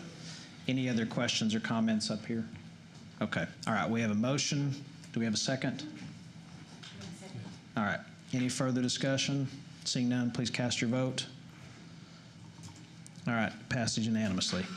All right, next up is item number 5. The fifth item is regarding RFP number 2022-117. This is our annual contract for armored car services. We're requesting rejection of all bids and request permission to rebid with revised specifications. Move for approval. Second. All right, we have a motion and a second to approve the rejection and rebid. Any discussion? All right, please cast your vote. Passage unanimously. Item 6. Sixth item is regarding bid number 2023-093. This is for the purchase of a large format overhead scanner for historic preservation and archives. We're also requesting rejection of all bids and request permission to rebid with revised specifications. We're going to rebid this as an RFP because it's a little more complicated than we thought it would be. All right, I move to reject and rebid. Second. We have a second. Any further discussion? All right, seeing none, please cast your vote. All right, it passes unanimously. Item 7. And the last item is an approval of amendment number 3 to pricing schedule RFP number 2021-132. This is our annual contract for Metropolitan Ethernet software-defined network services for information technology with AT&T. This was on a couple weeks ago. Move approval. Second. We have a motion and a second to approve. Any comments, questions, or discussion? I've comprehensively looked at the contract, and I know it's just an extension of what we already have in place. That was a 5-year agreement. My biggest concerns were that there were no negotiated ways to get out of the contract if we chose to do something different or go with a different product. But this piece right here is just an extension of what it is already within the framework of the contract. So I'm okay with it, but I'm still looking forward to the discussion about what you may be working on, Jim. Okay. Yes, and just for the court's information, what this does, this connects all of our satellite offices by hardwire down to our main campus. All of our main campus is on Ethernet already, and it's a hardwire contact with all of your sub-courthouses and other facilities that we own. Okay. We have a motion and a second on this item. Any other discussion? All right, seeing none, please cast your votes. All right, it passes unanimously. Thank you, Melissa. Next up is from the Tax Assessor's Office. We're revisiting the interlocal agreement between Tarrant County and the North Texas Tollway Authority.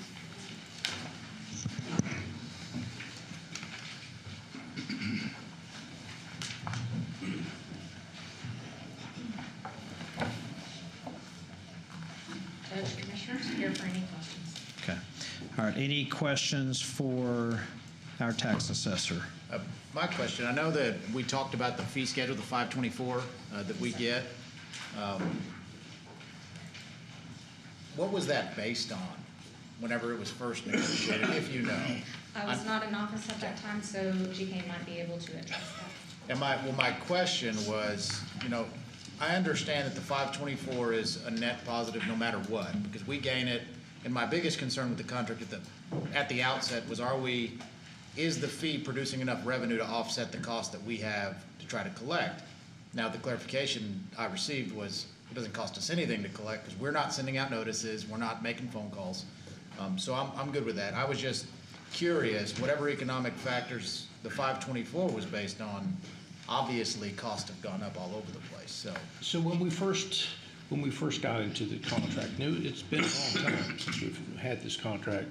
There was a protracted negotiations on that price. That's why you see 524. And we looked at our operating costs here, and we also looked at and the value that NTTA would get if we would do this, and it was simply negotiated. I believe that there are 4 or 5 other jurisdictions that also, and we were part of all of those negotiations, and that's how we got to that number. And for no other entity, and they have the contracts or ILAs with other entities also, it's all the same rate? That's my Yes, sir. understanding. 5 other counties, 5 local counties participate, all receive the exact same rate. And based on our questions and discussions, I've urged them to revisit that rate for future analysis and for future contracts. Thanks. Move for approval. Second.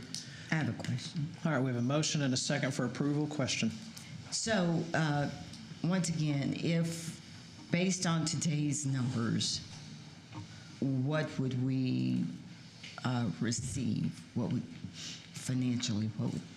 we get? Based on the numbers for 2022, it was to the general fund $172,574.16. We do have that updated each month because we receive a number of blocks that we are paid for each month, so that's a revolving amount. I don't have the information for 2023. However, it has remained stagnant. In 2021, there were 5 months that nothing was charged and nothing was sent out. Okay, and your staff would not have to do anything?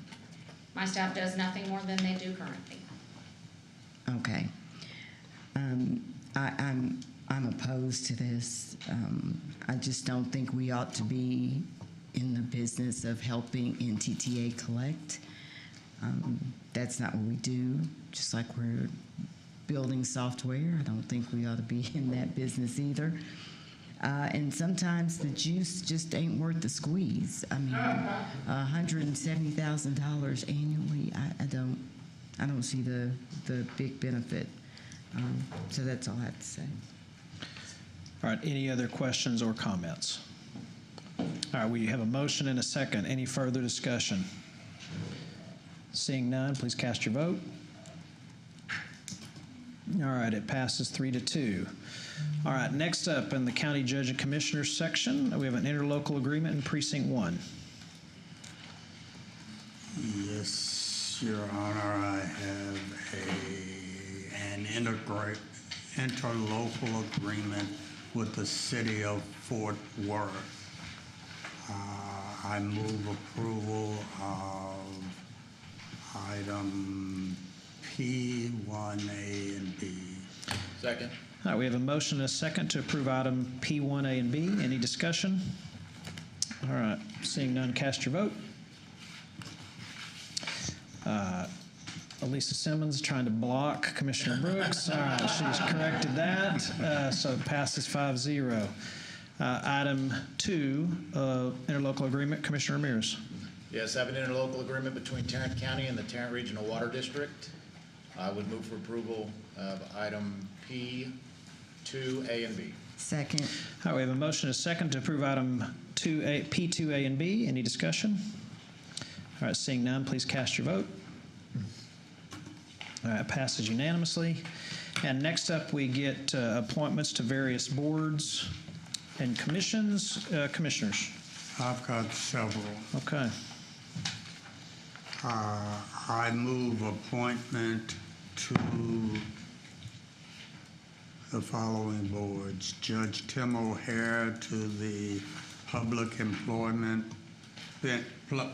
Employees Benefits Consortium, and Commissioner Manny Ramirez to the IT Steering Committee.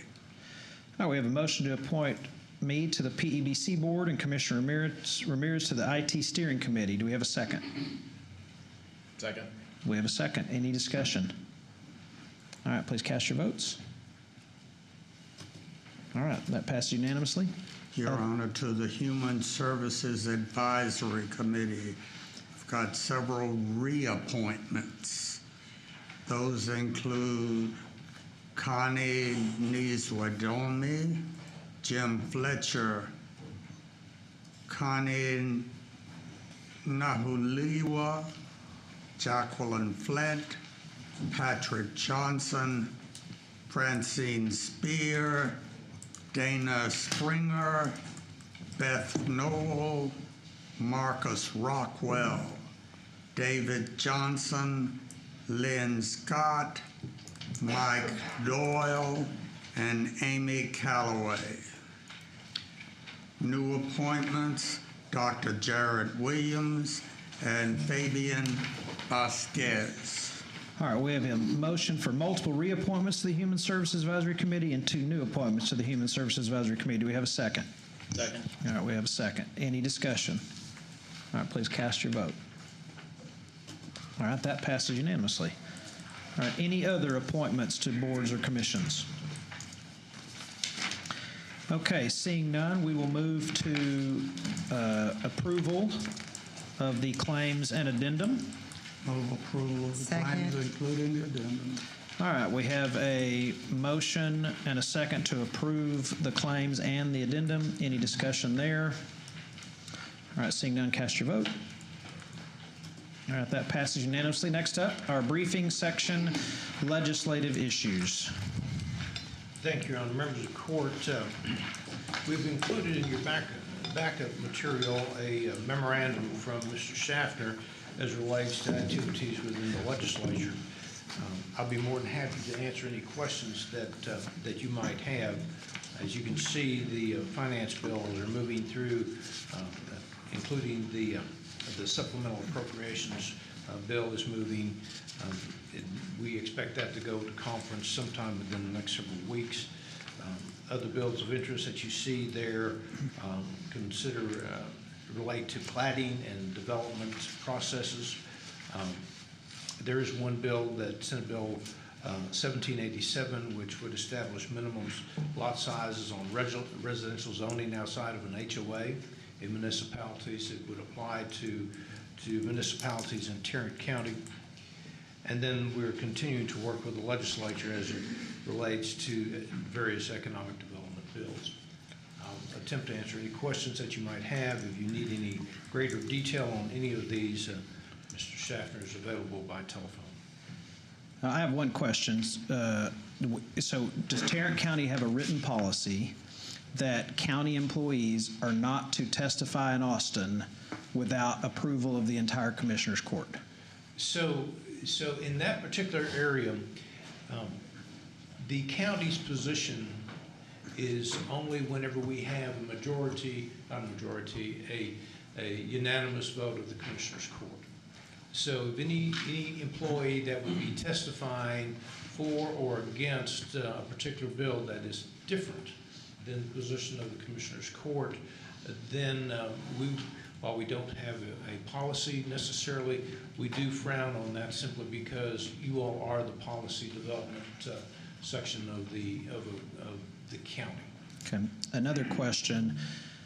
We had put multiple tax relief items in our approved agenda.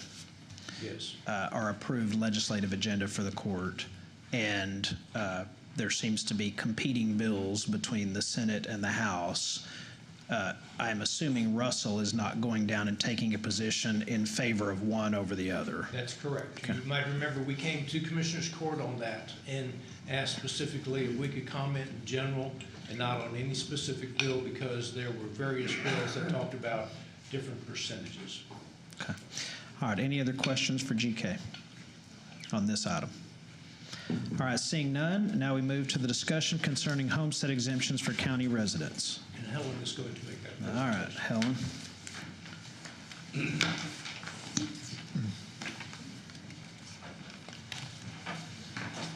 I think it's, good morning. Good morning.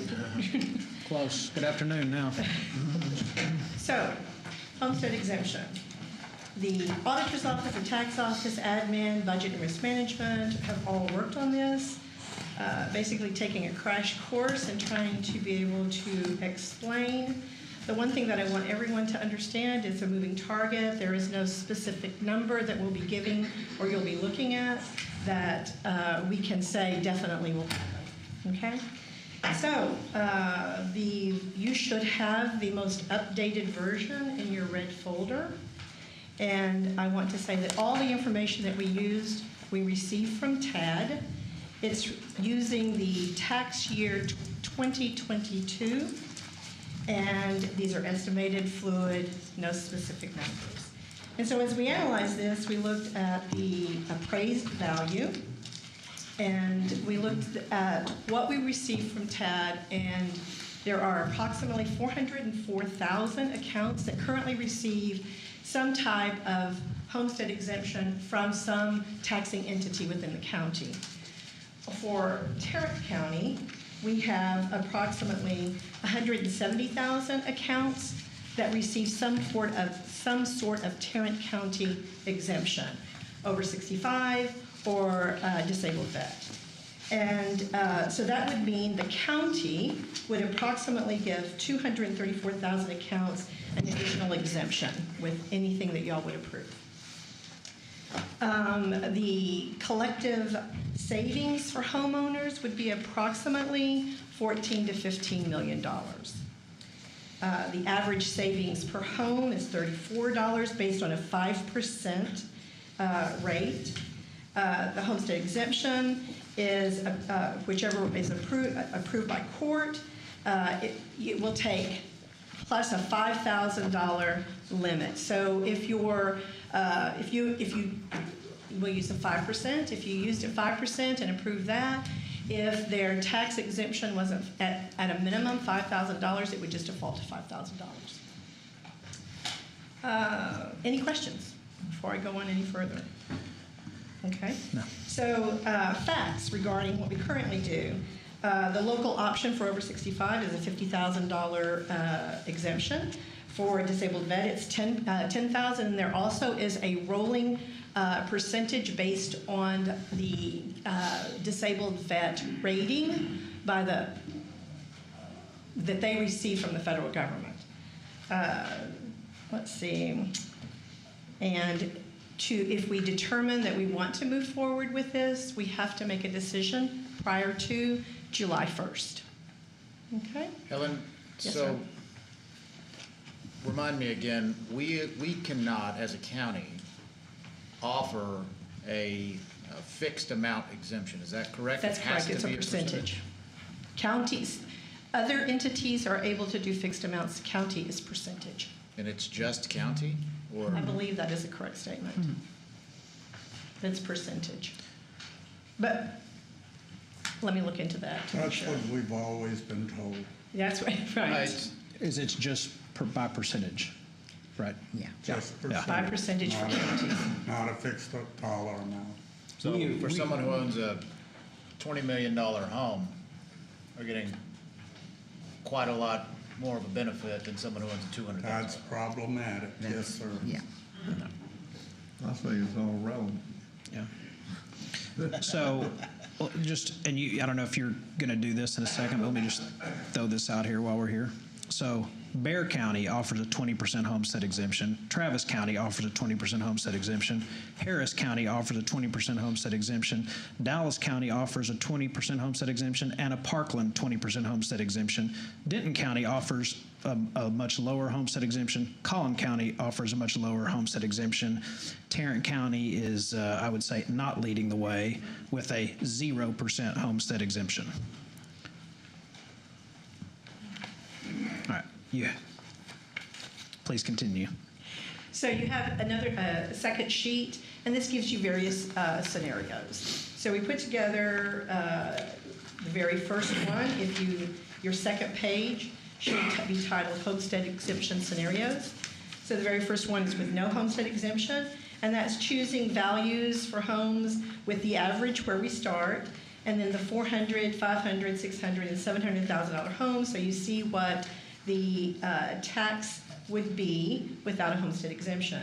And the next 1, 2, 3, 4 are 5, 10, 15, and 20%, so that you can see what it would be with a 5% homestead exemption.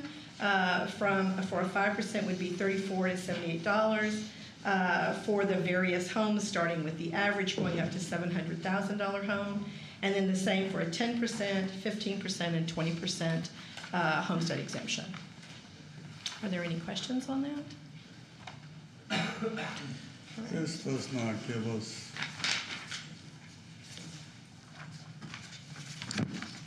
any indication of the impact on our revenues. So whatever the savings would be to the homeowner would be loss of revenue to us. At what amount did you do? So on back over to the first page, if we look at where we analyze the homestead accounts, number 5, it's the collective tax savings for the homeowners with a 5% homestead exemption is estimated to be $14 to $15 million. That would be the county's loss of revenue, estimated loss of revenue for a 5%. So $15 million per 5%. Approximately. Have you gone over this 10-year projection at 10% increase yet? No, sir, I have not hit that page yet. All right. But I'd like to follow what Commissioner Brooks questioned. If you look at the facts regarding Tarrant County homestead exemptions and ceilings, if you look at number 3, in 2018, the homestead, exemptions for over 65 and disabled vet, including the ceiling part of that. It started off at $6.9 million in 2018, or not started off, but in 2018 it was $6.9 million. And the projection from the auditors today is that for this current year, 2023, it will be $20 million.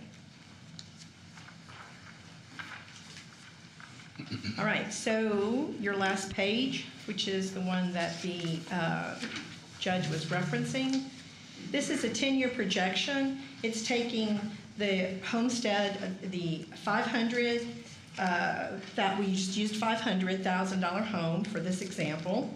And each one of these shows you, each block shows you a 5%, 10%, 15%, and 20% increase over a 10-year period. So if you look at the very first one at 5%, you have a levy with a homestead exemption would be $1,064, and without a homestead exemption, it would be $1,020 for a difference of $56. And you go all the way through the end. In the 10th year, it would be $132 savings for the homeowner. And you can take that down to the 10%, 15%, and 20%. And if you jump down to the 20%, the 20% now at current value at $500,000 would be a $224 savings for the homeowner, and in 10 years potentially a $528. And these are all current, using our current tax rate. That can fluctuate. It's taking into consideration that it's a 10% increase for the next 10 years. That could fluctuate also. So, go ahead. I was going to say I'm fully in favor of implementing a homestead exemption. But it's still incumbent upon the court to set the tax rate. Otherwise, even with a homestead exemption, you could blow past a no new revenue rate and end up with higher, it's all based on the valuation that TAD gives. So no matter what we do with the homestead exemption, it's always going to come back to this court setting responsible tax rates to lower the burden on a homeowner. That's the bottom line. We can do whatever we want to be creative with homestead exemptions, but we still have to set the tax rate lower. Correct. So your 10-year projection at 10% increase in appraised value, I want to make sure people see this. So there is no guarantee that we're going to continue to see our values appreciate 10% every year. I'm not sure where anybody sees an end in sight because we still have a lot of land. People are moving left and right to Texas. They're moving left to right to our area. Fort Worth is one of the fastest growing cities in America. So I think you can count on significant increases in the appraised values for years to come. And of course, we never know what's going to happen and what the next disaster is or financial calamity. But if you look at if the tax rate stayed the same, even with a 5% exemption, in 10 years, the property tax you pay the county has gone up by, is that 250%? 1,064 to 2,509? So some people might look at okay, $301,000, the average home value. Well, it's not going to be the average home value next year, and it's not going to be the average home value the year after that. And that number is going to keep rising. And you may say, somebody may say, and I think most people here would agree, okay, $34 savings. Well, what's that? Well, $34 to some people is a lot of money, and it can do a lot of things. But you have to look at more than that. If you just look at what that savings is this year, okay, you could make an argument, oh, well, that's not all that much money. But look at what it becomes over a 10-year period. And so that's why putting it in now is going to produce tremendous savings to homeowners for years to come based on what we're seeing in these appraisals. And I don't know if y'all are getting these emails or Facebook messages or things, but I get it we get it literally on a daily basis about how I can't afford to live in my home anymore. And I'm on a fixed income and I can't afford this. Here's some other stats. I like stats. I'm a stats guy. Of the 7 no-income tax states in the United States, Texas has the highest property tax burden. According to this taxrates.org in November of 22, Tarrant County ranks in the top 10 counties in the state of Texas for highest property tax rate. Now, I don't think that's specifically talking about the county tax rate. I think it's talking about in general with all the taxing entities. We ranked 6th in the nation. A 2023 study this year, highest property tax paid. We rank 3rd in the nation on the highest median property tax rates as a percentage of home value, with only New Jersey and New Hampshire being higher. I would tell you and I think it was 2016 to 2020. I don't believe population growth plus inflation rate is the be-all, end-all statistic. But from 2016 to 2020, which is the best study I could find on it, Tarrant County property taxes went up, or the budget went up over 44%. And population plus inflation growth was combined 12% during that 2016 to 20 period. So we literally outpaced it with spending by almost 4 times. And so take a look at JPS.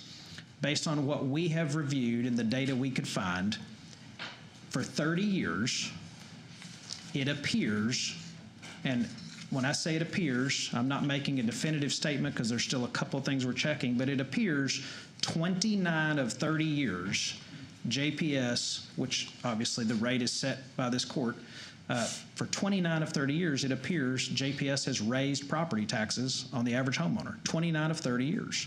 So we have a property tax crisis, and I know they're looking to address it in Austin, but we can't just say, well, go do something, Austin. It's up to us to do something.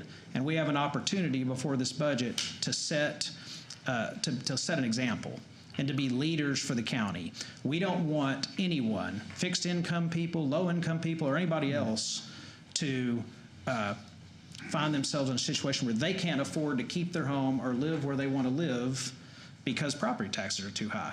And we can set that example, and we can set that example for other cities and school districts to follow. So we compare ourselves regularly. I read this at the beginning for a reason. We compare ourselves regularly to the big six. Okay, well, 4 of the big 6 have a full 20% homestead exemption. The remaining one, we're still looking at it. We can't find it on El Paso. But we don't offer anything on a homestead. So I would like to see us do 20%. I don't expect us to do that this year, but I think we need to start down that path. And at an absolute minimum, we need to do 5% now, but I think we can do 10%. And at the end of the day, I'd like everybody to look at it this way. I believe the people up on this dais are here to protect the public's dollars. We're not here to protect the government's dollars, is the way I view it. And we can't do everything for everybody and be everything for everybody. And I would rather return money to the taxpayers and let them do with it what they want rather than keep it all to ourselves. We haven't seen inflation like this in our country since in the 80s when it was disastrous. There seems to be no end in sight, and now is not the time to take more of people's money. Now is the time to give more of their money back. So those are my points. I support a homestead exemption. However, I do want to ensure that our good intentions don't unintentionally create additional burden for those homeowners on the lower end of the socioeconomic scale. I would like to suggest a 10% homestead exemption limited by the average median home price across the county. At the onset of this policy, if the median price for a single-family residence is, say, $300,000 as an example, then the maximum benefit to the homeowner will be $30,000. As the median home price fluctuates, so will the benefit. And each year, this court will agree to the maximum benefit based on the median home price as of January 1st of each year.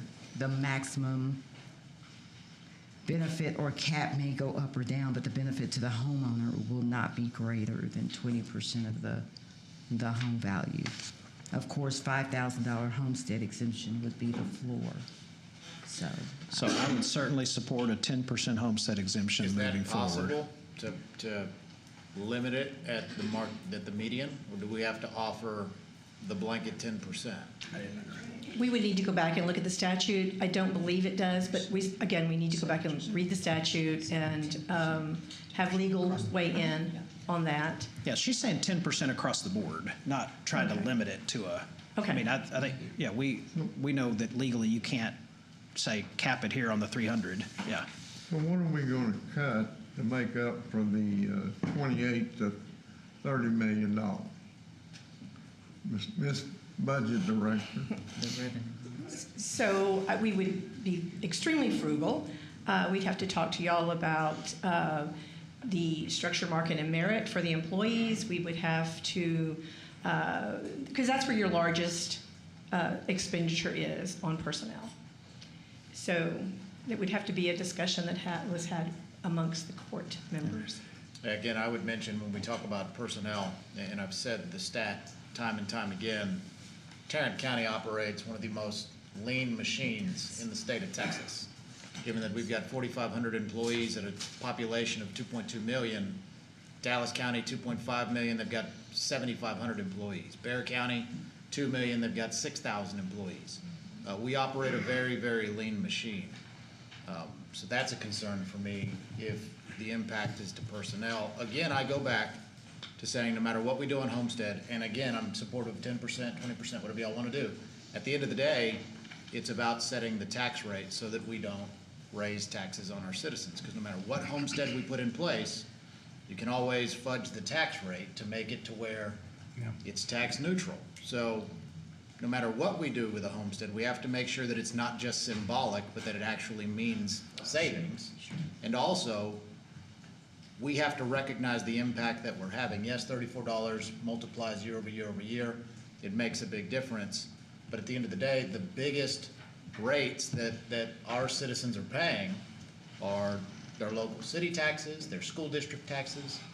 Those are the largest lion's share of the taxes, and we don't set those rates on this dais.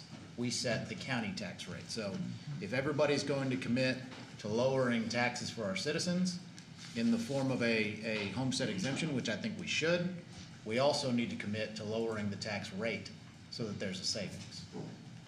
Yeah, so I think that one of the things that we want to explore also, we talk about the no new tax rate. I really think that whenever you inject a homestead exemption, that in fact you're going to change what that no new rate would be, no new tax rate would be, if simply because no new tax rate means you collect the same amount of revenue as you did the year before, with some exceptions. So it's not as simple as saying one or the other, because I think one will have an impact on the other, and that will draw it back into our calculations and the state calculations on that. So there is the one that does affect the other. So my question now becomes, Helen, is it easier? I know budget process is ongoing right now. So would you like us to make a decision sooner than later on this homestead so that we can start costing that into what we do need to cut? Definitely. It makes it, and we will be looking at various things throughout the budget process. But again, you have to make a decision prior to July 1st. I know that today there is no request for an action to be taken, but it is something that needs to be done prior to July 1st, and that gives us our budget review meetings start with all the departments in May, and we can have open conversations with them that this is the direction the court wants to go, and have them help make the decision in lowering their own budget. Excellent. Can we bring this back for action at the next meeting, GK? Could I have some remarks, please? Thank you. As in most of the things that this court does, the devil is in the details. I have advocated for a homestead tax exemption for years, and the problem was that we couldn't do a specific dollar amount, and we had to do a percentage, and the patent unfairness of doing it that way.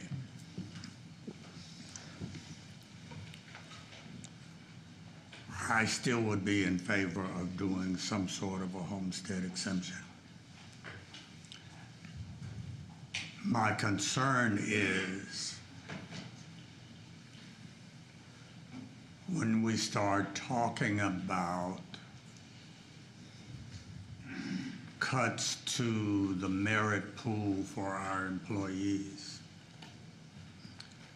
we already have a difficult time recruiting and maintaining staffing rates.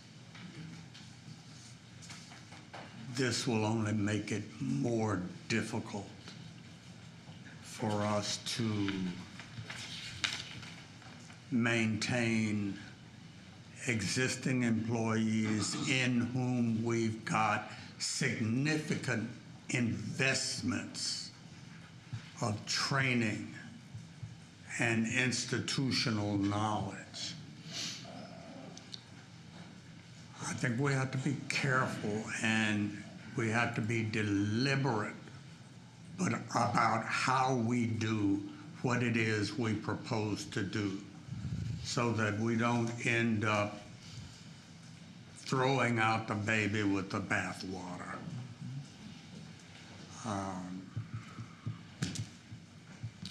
That's all I got to say. The budget office can start running various scenarios for structure, market, and merit and present numbers, estimated numbers to y'all about what that could potentially be. Okay. Thank you, Helen, for your presentation. Yes? I do think, Commissioner Ramirez, you asked if we could bring that back on the next meeting, which is the 2nd of May. We still have a piece of legislation that I don't know if it's going to make it or not, where it would be a dollar amount versus a percentage amount. Okay. And I would suggest that rather than May 2nd, we could at least, if we could move that to the 16th, that will be enough, we'll be deep enough in that session in the final days to know if we have a chance on that other one. And that would give you an option as far as a percentage or a dollar amount. Well, it's not my concern. Helen, would that be suitable to make sure that all the scenarios can be run? You have plenty of time Yes. to give us Yes, the sir. options on what we need to cut. Helen can run on the assumption that we're looking at a 10%. Right. And that's one thing. The vote of the court is something else. So we can take that, and you can take that into Yes, sir. consideration. I'm fine with the 16th, you can. Okay, thank you. Thank y'all. All right, thank you, Helen. Okay, next up is, you have it on the homestead. You sure do, and I put you away. So, Mr. Miller, come on up.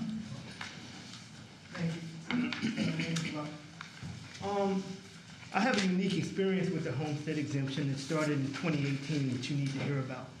Although you might implement it, there's no way to guarantee that citizens get one once they apply.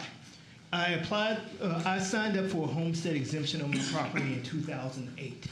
My name is Gerald Miller. My legal name is Gerald Miller Jr. So in 2018, at the behest of my counsel, I transferred the deed on my property from Gerald Miller to Gerald H. Miller Jr. They removed my homestead exemption, and my tax rate doubled. My property value went up. When did that happen? That happened in 2018 of August. Okay. Ms. Burgess here, who's on the board for the TAD, I appeared at the board, I showed them my documentation, and they stated when I filed tax protests, I filed them in 2018, 2019, and 2020. They never gave me any tax protest hearing. I had to call the PTAD in Austin to get their advice on what to do. They said, they got to give you tax protest hearing. I said, yeah, but they didn't. So finally in 2021, I got 3 tax protest hearings on the fact that they removed my thing. They wouldn't let me show up. And then they said, oh, well, somebody else owned the house in 2018, even though it was my driver's license, my date of birth, and my driver's license ID number. They made me reapply for a homestead exemption.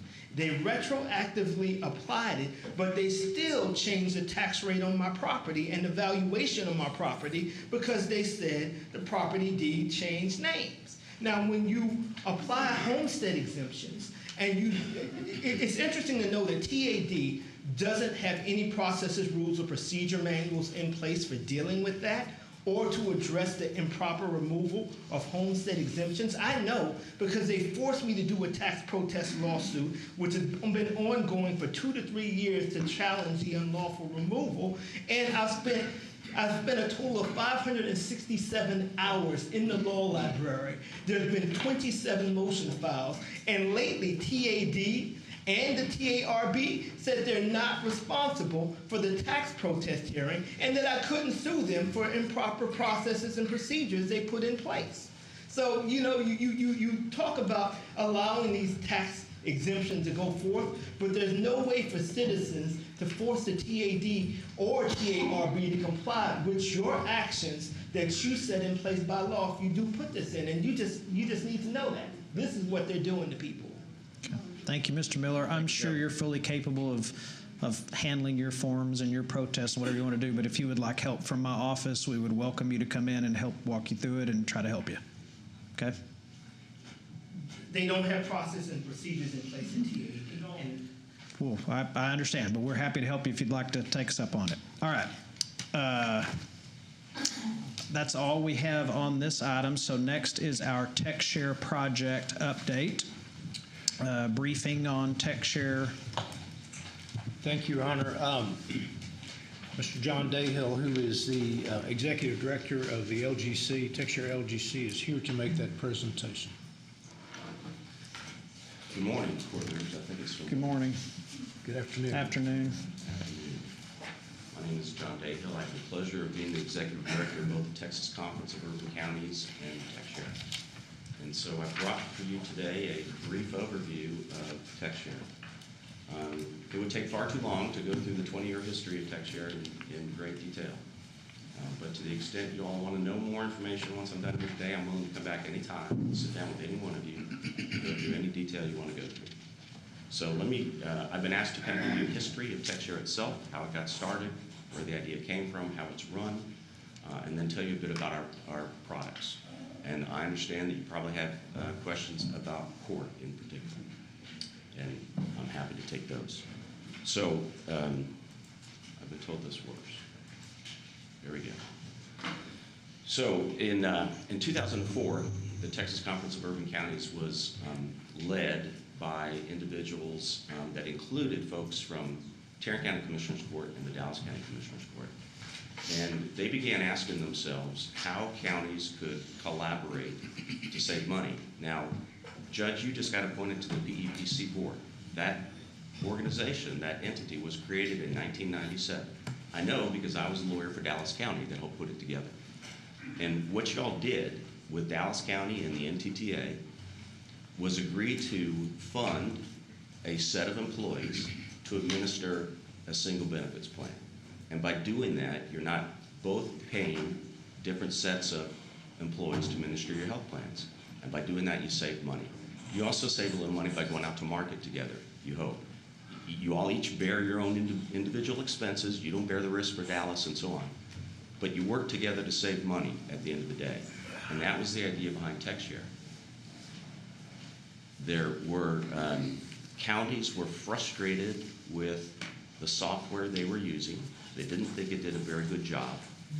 And they were tired of paying endless annual fees and not seeing improvement to the product. And so you'll see there I have, the goal was to control our own destiny. And that's kind of been our unofficial motto. And what that means is that the folks that put this together wanted the ability to first control what they got. They wanted something that ran their courts, their jails, the juvenile departments efficiently. Secondly, they didn't want to be held hostage by a vendor who came in every year and said, your bill is X more than it was last year. Because these are huge systems, and you can't just drop them immediately.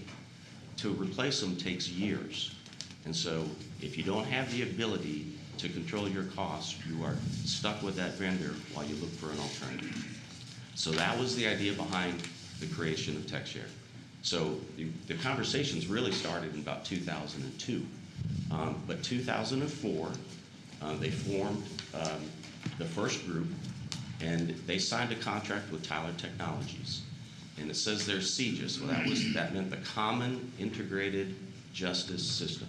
And through that program, Tyler Technologies offered discounts on its license fees and its annual maintenance. And that program was in place for about 10 years. And in total, there were 18 counties that participated. And TechShare was a program of the CUC. It was not a separate entity. It was a program of CUC.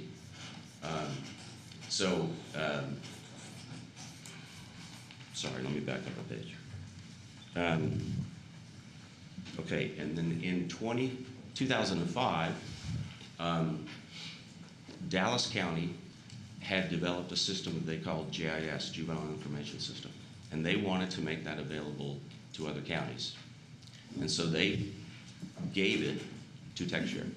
And through TechShare, we were able to share it with 6 additional counties. So it's Collin, Denton, Kaufman, Rockwall, Tarrant, and El Paso. As far as I know, El Paso still uses GIS or their modified version of it. So GIS was a pretty basic program, again, developed in-house by Dallas County. So the partners started talking about building an upgraded system to run your juvenile departments. And in 2007, they contracted with an outside firm named Headspring to build that updated product. At that time, TechShare did not have development staff. We didn't need to at that time because we had Headspring building the only product that we needed. We did have obviously we had IT staff who was running GIS, and then we had staff that was overseeing the CJIS project, but we didn't really have developers.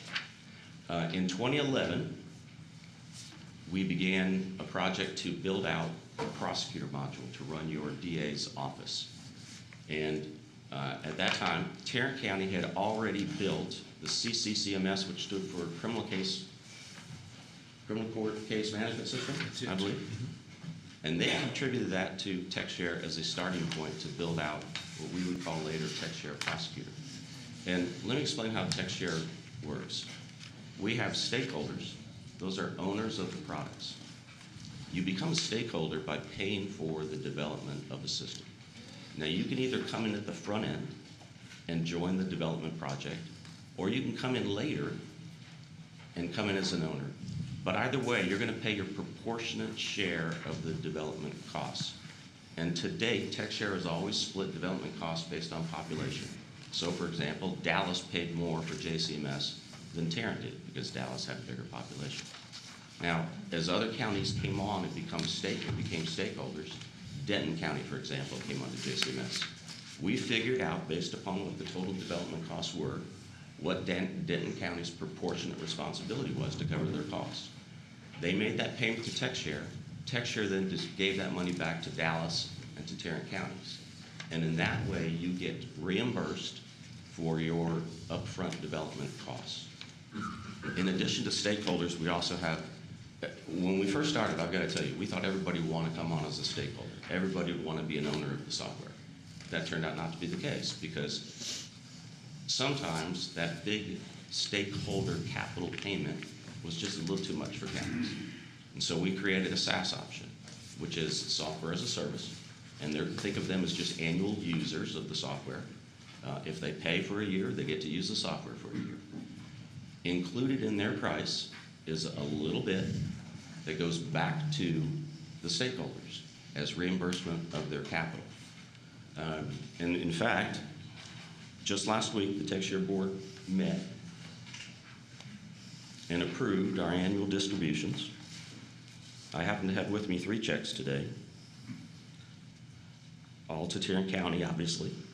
There are others that get these as well. But for prosecutor, the SaaS return, that is the money paid by SaaS users, that comes back to Tarrant as capital, is $44,239.41. For the magistration software, and I'll talk about all these pieces of software. For the magistration software, the return is just under $7,300. So those are the first 2 checks I want to give you, Mr. Ray.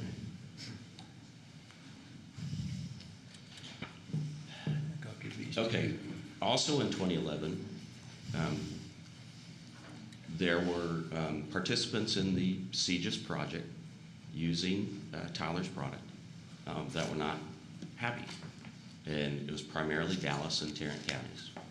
And so we issued for them an RFP to determine whether or not there was a court case management system that we could use as a starting point to build a court system. And so in 2011, we issued an RFP and had a very lengthy review and negotiation process. Tyler Technologies was one of the finalists down to the very end, but ultimately didn't see in their business model releasing any ownership rights in their source code, which we really wanted in order to make the system the way we wanted it to be. So we contracted with a company called AMCAD out of Virginia. And I'm going to come back and talk to you about court here towards the end. Finally, in 2011, the juvenile product went live for the very first time. And then in 2013, Indigent Defense Development Project begins. So what happened is we have a Texas Indigent Defense Commission down in Austin. As a executive in CUC, I worked with all the state agencies. And so I knew the executive director, Jim Bethke, pretty well. And Jim gave me a call one day and said, John, we're getting a lot of applications for grants that all want the same thing. There's a lot of counties that want to go out and build their own individual systems, which handle the appointment of counsel, the submission of bills, approval of payment for appointed attorneys in criminal cases. And he asked me if TexShare would build that, if they gave a grant in sufficient size to build that for multiple counties, would we build it and would we run it for those counties, and we agreed to do that. So TIDC actually gave a grant to Tarrant County with the understanding that it would fund tech share endeavors, and we began that in 2013. In the following year, we went live with indigent defense, and we also went live with prosecutor. In 2017, we issued an RFP for jail. So in 2017, we had development staff, obviously, who had built prosecutor and indigent defense. But we still wanted to go out and see whether or not there was a product that we could use as a starting point, or whether or not there was a firm that would bring what we thought was a sizable development team to put this jail component together. The participants in jail were Tarrant, Dallas, and Midland counties. And so we did an RFP, and we selected Sagetti, and I'll come back and talk about Sagetti here on the next slide. And then in 2017 and 2018, our development staff developed a magistration product because your users came and asked for it. Every year, every resource has what we call the backlog. And that is, we actually come to the users of the software, not the GKs of the county, but the folks that are down there using the software. And we ask them what they want every year. And every year they have an ever-changing list of priorities, and we call that the backlog. And it's very democratic. Those users vote. What goes at the top of the list? What goes at the bottom of the list? And it's always subject to change, depending on what the users want. So somebody could come in and say, John, I just had this experience, and item number 23, I really need to move it up to number 2. And if the fellow users of the software agree, we'll move 23 up to 2. And that's how we'll attack the backlog. Folks come in with new ideas after the beginning of a year and say, I've got to have this. And again, we'll take a vote and we'll change the backlog according to how the users want it changed. So they came to us and said, we need a product that where we can record our magistrations, take care of the paperwork, make sure they get their warnings, make sure we do the assessments that need to be done, make sure we document all the magistration process. And so we built that, not as a separate development project, but as part of the annual maintenance and operations of prosecutor. In 2018, jail development begins with Sagetti. Now, I told you, we had already developed prosecutor, we had developed indigent defense, and we were deep into developing magistration. So we knew from our own development staff what development looks like and how it ought to go. And I will tell you, we have an extremely talented team, and they do good work, and they do it quickly. And so in 2019, I saw a demonstration of the first... I'm sorry, which part do they do quickly? Development. Oh, okay. In 2019, after I saw what was an initial demonstration of a build of the jail software and other things, I determined that we needed to let Sagetti go, and we did.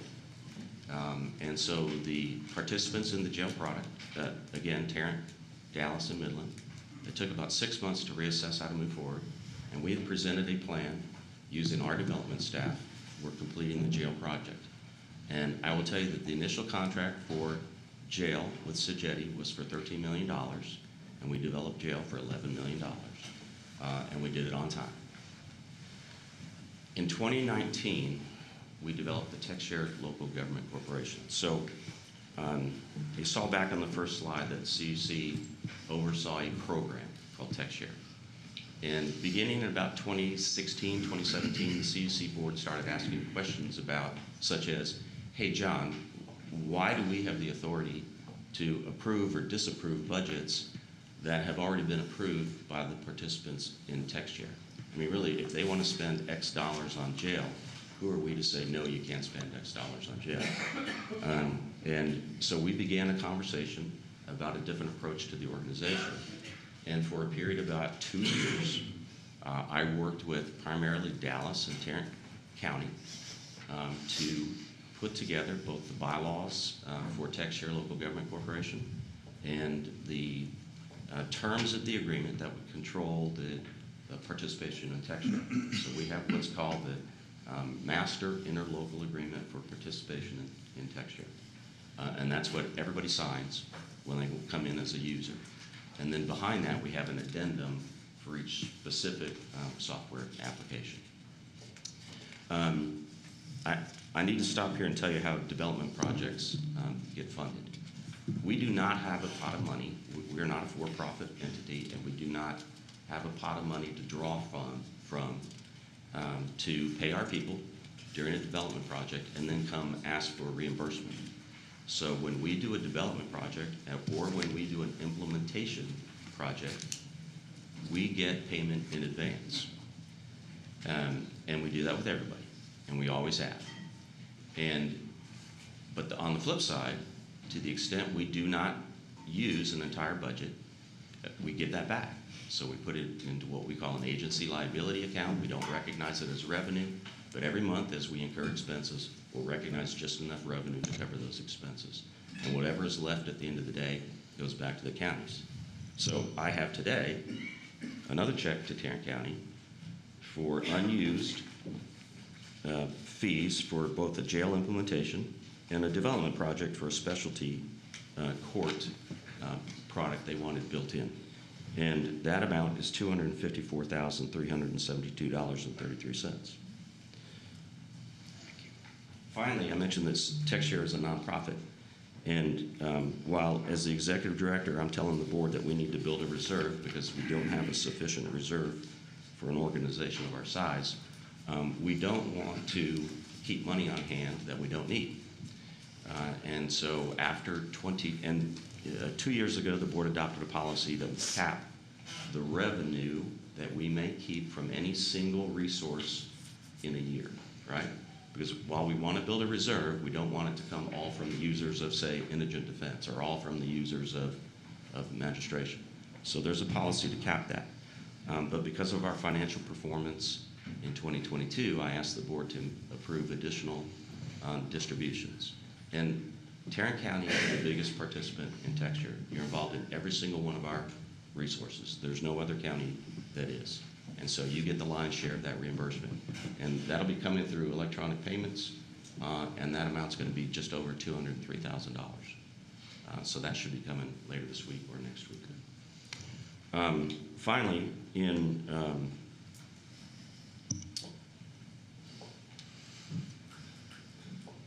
let me back up before I leave the corporation. So I told you that we have stakeholders, we have SaaS users. So any stakeholder is eligible to join the corporation. SaaS users are not. They don't have an interest. They don't have an ownership. They don't have skin in the game on the development costs of the projects. Within the corporation, voting strength is based on the relative capital contributions. And because Tarrant County is the only county that's involved in every single project and has paid the capital development costs for every single project, Tarrant County far and away has the greatest voting strength on that board. And Commissioner Fickus is your representative to the TechShare Board of Directors. So finally, in 2022, as you all know, at the beginning of 2022, jail went live here in Tarrant County. I just got an update today. You got another build pushed out just this morning. That makes build 51. So since January of 2022, TechShare has provided you 51 updates to the jail product. And that's another key point that the stakeholders always wanted us to be mindful of, and that is always what we call evergreening the product. So not only do we address the backlog, those items that your users want, but we also keep our eyes out for the latest and greatest technology. If something's getting old, to the extent that we can do it, we will upgrade it as we work on these builds. And so that is a high priority for our users. Finally, let's talk about court. So, excuse me. I told you that in 2011 we began the RFP process, and we did that first by going to our participating counties and generating a list of requirements they need for a court system. And that's basically tell us every single thing that you need to do in order to do your jobs. And so we build out a very long list of what we call requirements. And we issued a procurement document based on that. And then we spent 2012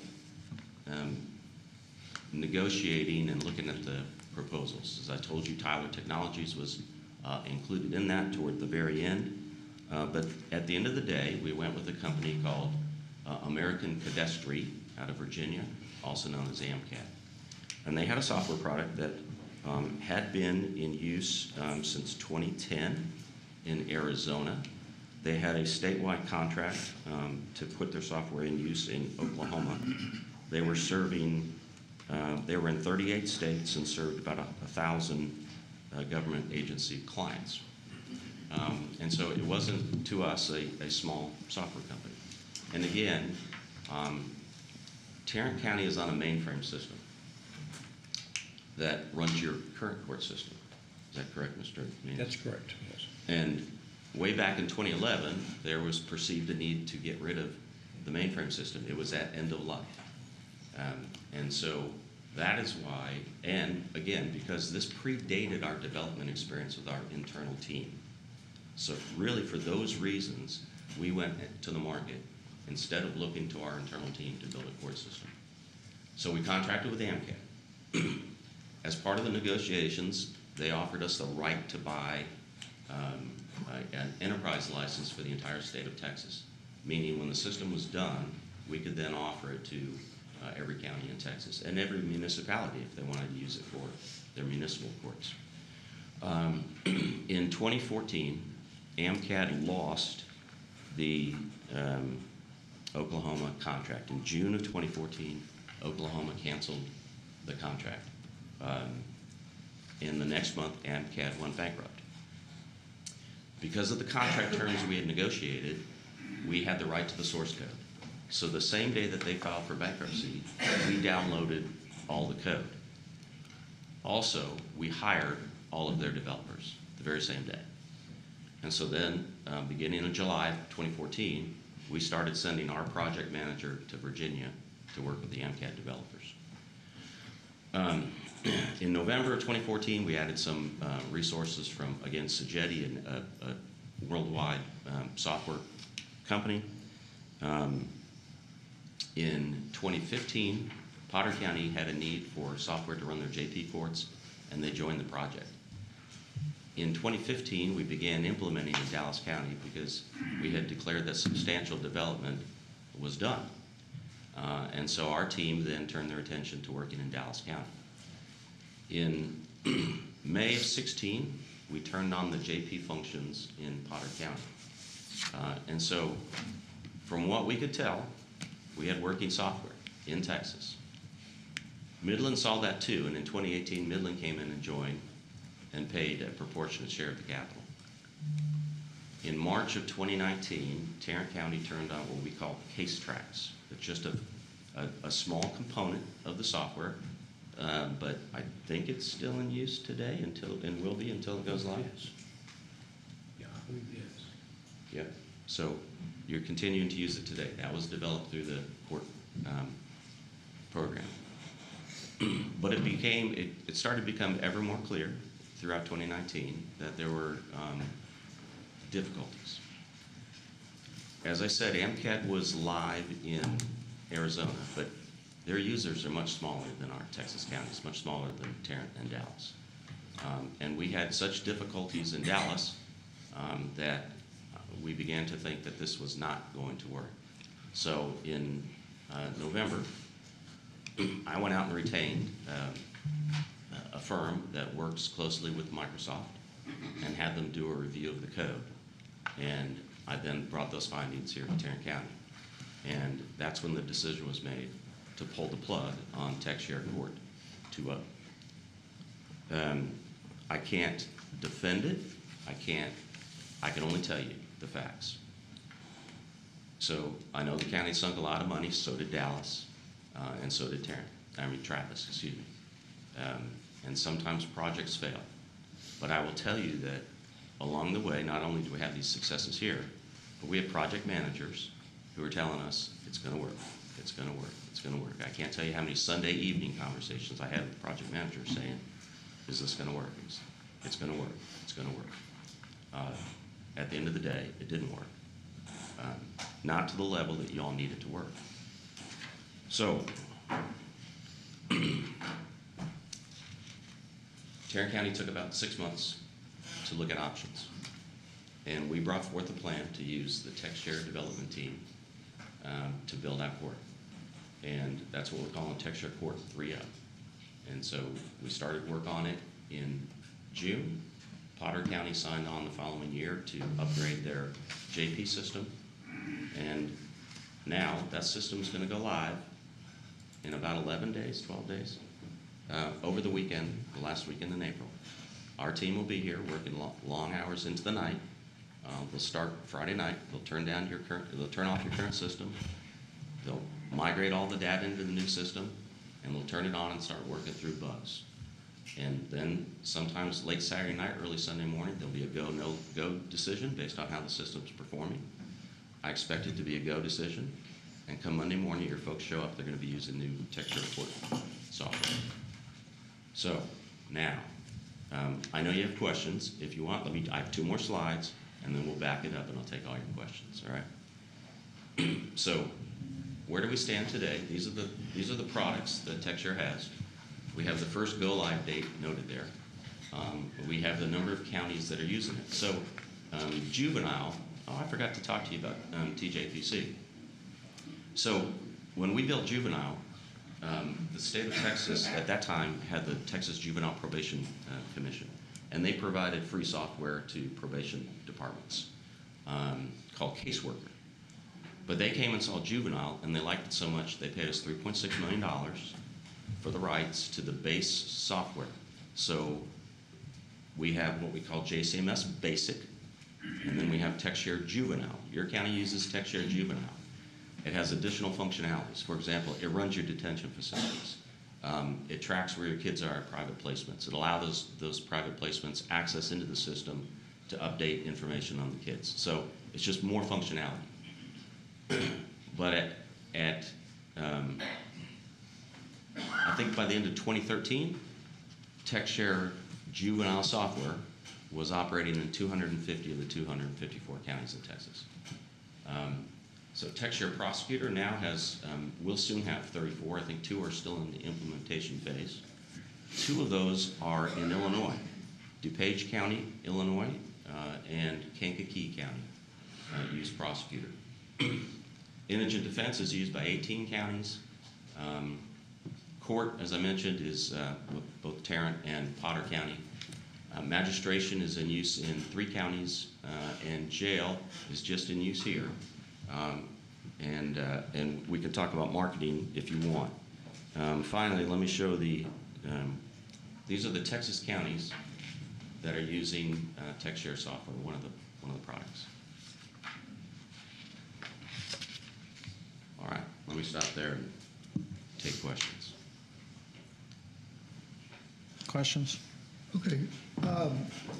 You showed us we've had significant success. We have developed all the products on time and on budget, with the exception of court. Yes, sir. And in 11 days, we're going to know about court. We will. So that's exciting. I know we were visiting with you. Was it Rusty? Who was your man that you had down in Austin? Had up here last week. Randall Sims from Potter County? Yeah. Yes. He was telling you about his JP. No, I'm talking about the guy who helped develop the juvenile. Oh, so Troy Pickett is our lead developer. It was Troy. And Troy's been spending about 3 days a week for several months here in Tarrant County. Yep. And he's going to be here the last weekend in April, making sure it all goes right. And let me tell you, let me set expectations just a little bit. When you turn on software for the very first time, it's not perfect. It's not going to go perfect. There are going to be bumps, but they're not going to be things that can't be resolved. Some of those bumps are going to be reported by users who really don't know the system inside and out. Your folks are training right now on the system, but they don't have years of experience on it. So they might submit something and say, this is a bug. And your team and our team will look at it. And many of those will turn out not to be any issue at all. The system is functioning just as it's supposed to, and it's a matter of educating the employee a bit more. But there will be issues. There will be maybe there'll be some data that didn't migrate over correctly, all of it. But I have great confidence in Troy and his team. We have never had a failed implementation with Troy and his team, and so it's going to be okay. Good. Okay. Oh, go ahead, sir. I want to tell you how important it is that you hit that May 1st implementation date. I don't want to hear any more excuses about why this software can't be implemented. May 1st is your drop dead date. I get it. All right. Okay, so I have a list of questions.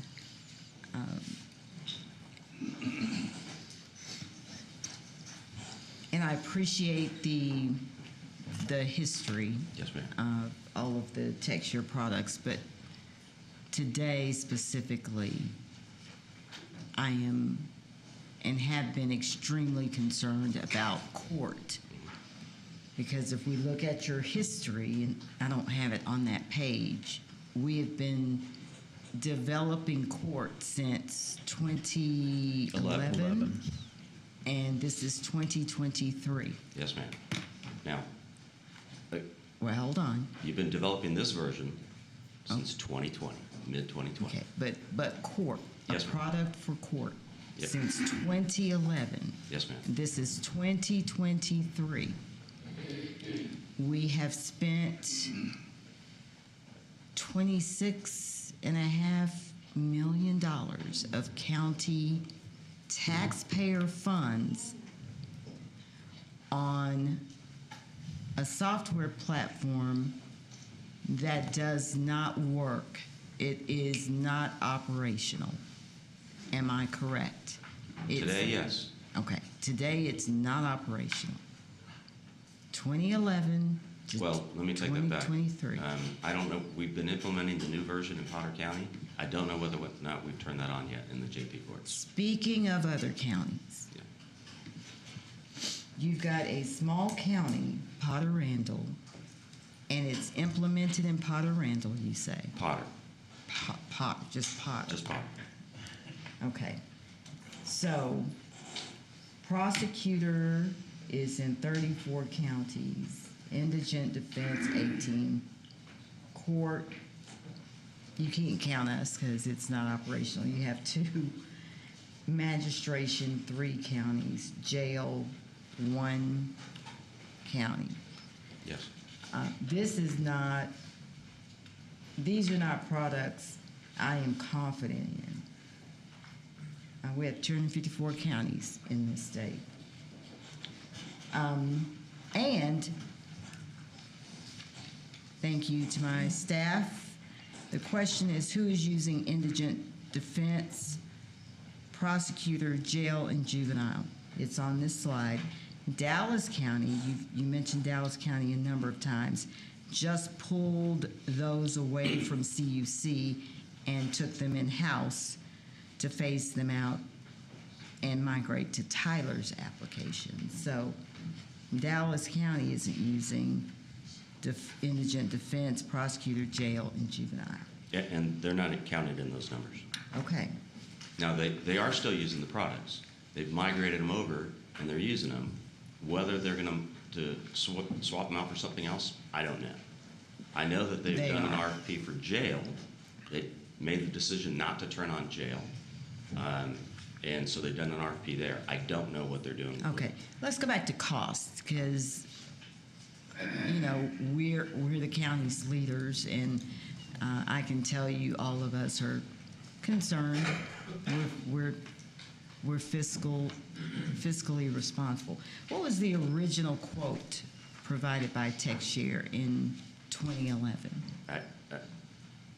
So I came prepared to give you a thumbnail sketch of TechShare. I don't have all those numbers, but I can gather up every scrap on court and come up here and sit down with you and go through every dollar. And I'm not sure who can answer this question. What was the county's original budget? Tom, what was our original budget for TechShare Court? Would you happen to know? Decision by leadership. What was it though? I just got here. You've been here a while. I don't know. All right. We can get you those numbers. We have My those staff numbers. has asked for those numbers. We don't have them yet. So did TechShare have a project kickoff to discuss the estimated timeline, subject to change after discovery? Did you originally have a project kickoff to discuss timeline? Absolutely. Okay, and I bet it did not project out to 2023. I bet it did. I bet it didn't.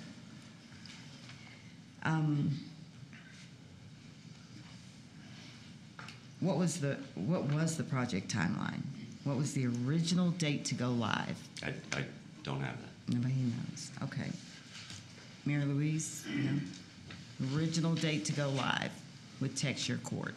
1.0? You're talking about 1.0? TechShare Court to make this stuff work. Well, Okay, 1.0 and then 2.0. I mean, I don't have the exact on 1.0, but the company went out of business. That wasn't part of the projection of a timeline. We didn't anticipate the company the board Sure. members voted on. They went out of business. I think that changed whatever we're So trying before to they went out of business, what was the projected, when did y'all expect court to come online? 1.0.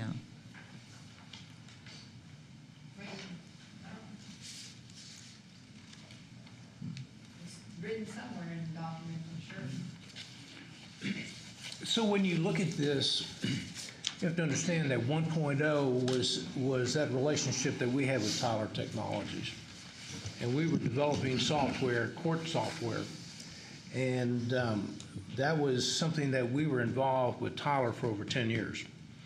And the contracts that we had and the fact that we funded a substantial amount of money into Tyler for them to develop that software, that was a 10-year contract because it was an M&O contract.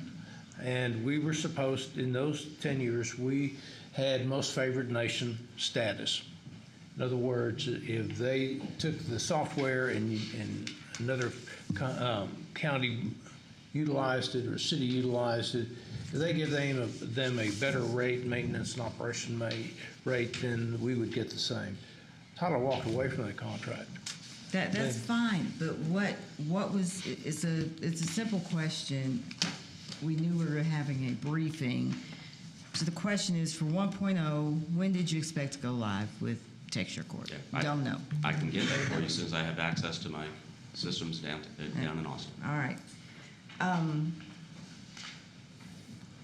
So I'll tell you, I believe that this rollout, this May 1st rollout is premature. I think you're only doing it because the commissioner is asking questions.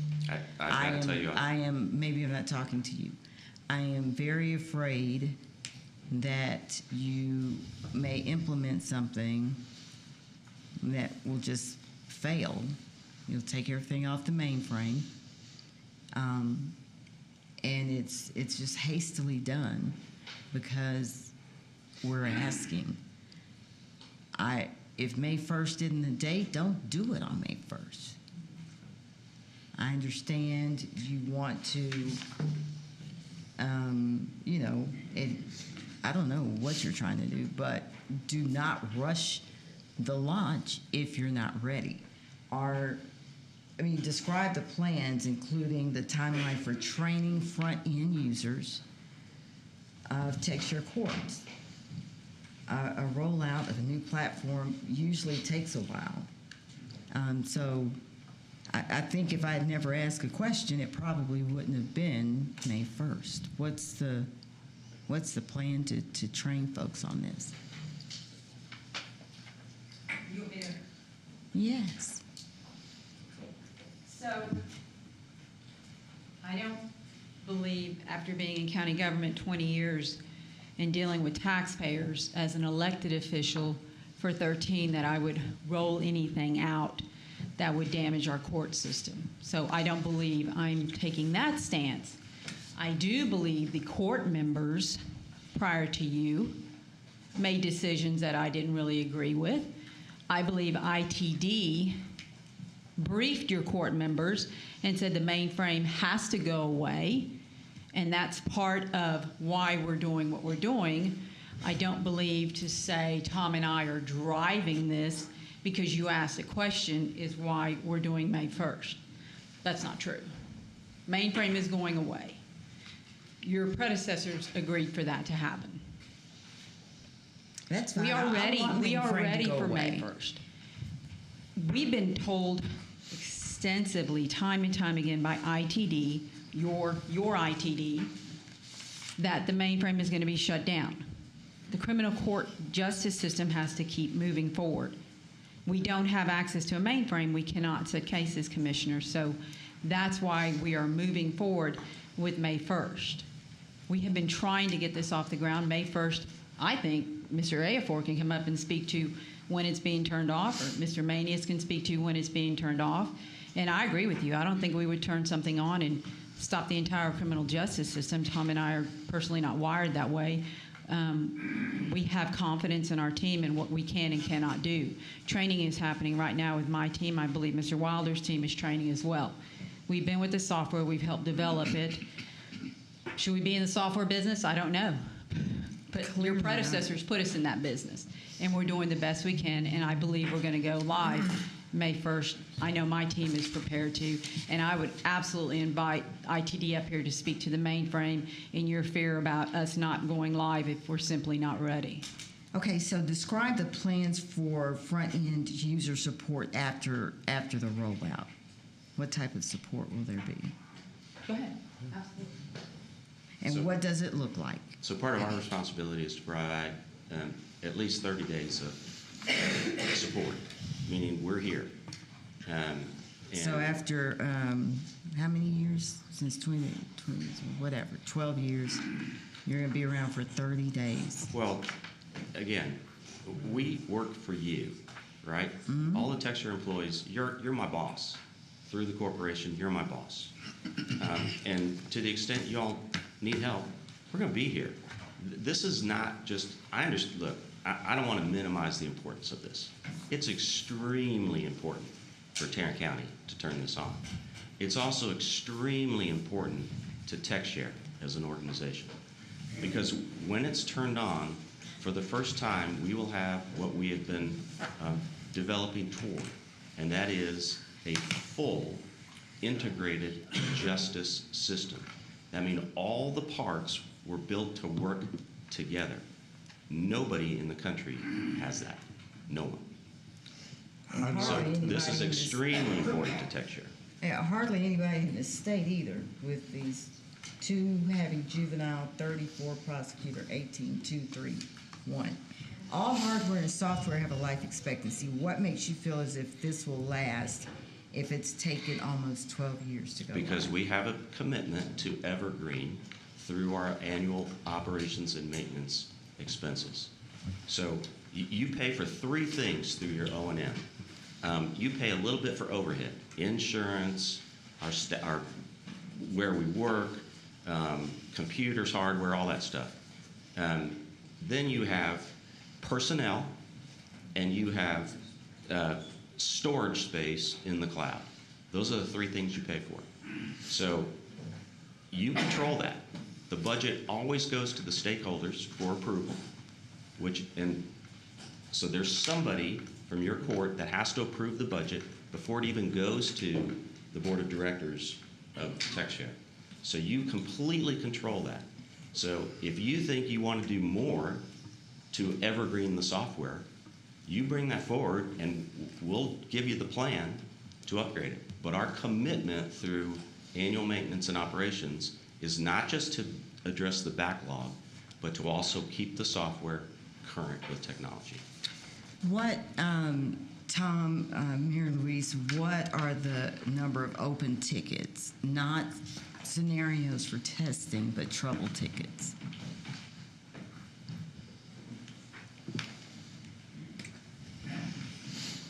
Commissioner, I'll have an update on that this afternoon from staff. Yes, sir. Excuse me.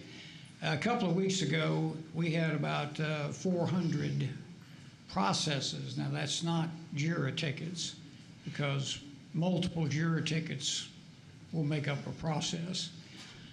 But that has been reduced substantially. We are close. We were way off on our accounting. I have my accounting manager here today. She's been working assiduously on the TechShare accounting part of it. We're down to, we're just that close on the accounting, which is a huge, it's millions and millions of dollars for the county clerk and myself that we have to manage and collect and account for. So, can we make May 1st? It'll be tight. We're very, very close, and Commissioner, I have to agree with you. If this thing isn't ready, we cannot turn it on. Yeah. To crash the criminal justice system would be a disaster of major proportions. We never recover from it. I appreciate that, because that is, it's frightening. But Tom, that was never part of the plan. What? To crash the. No. Well, no. Okay. No, Of that's course never not. a That's plan. what we're saying. The testing, we're in user acceptance testing now, have been in that. So it's being tested. But things get, we're trying to work out the kinks in it now, not wait till afterwards. So we cannot just arbitrarily turn this on. I brought agree. this up at the stakeholder meeting last Wednesday.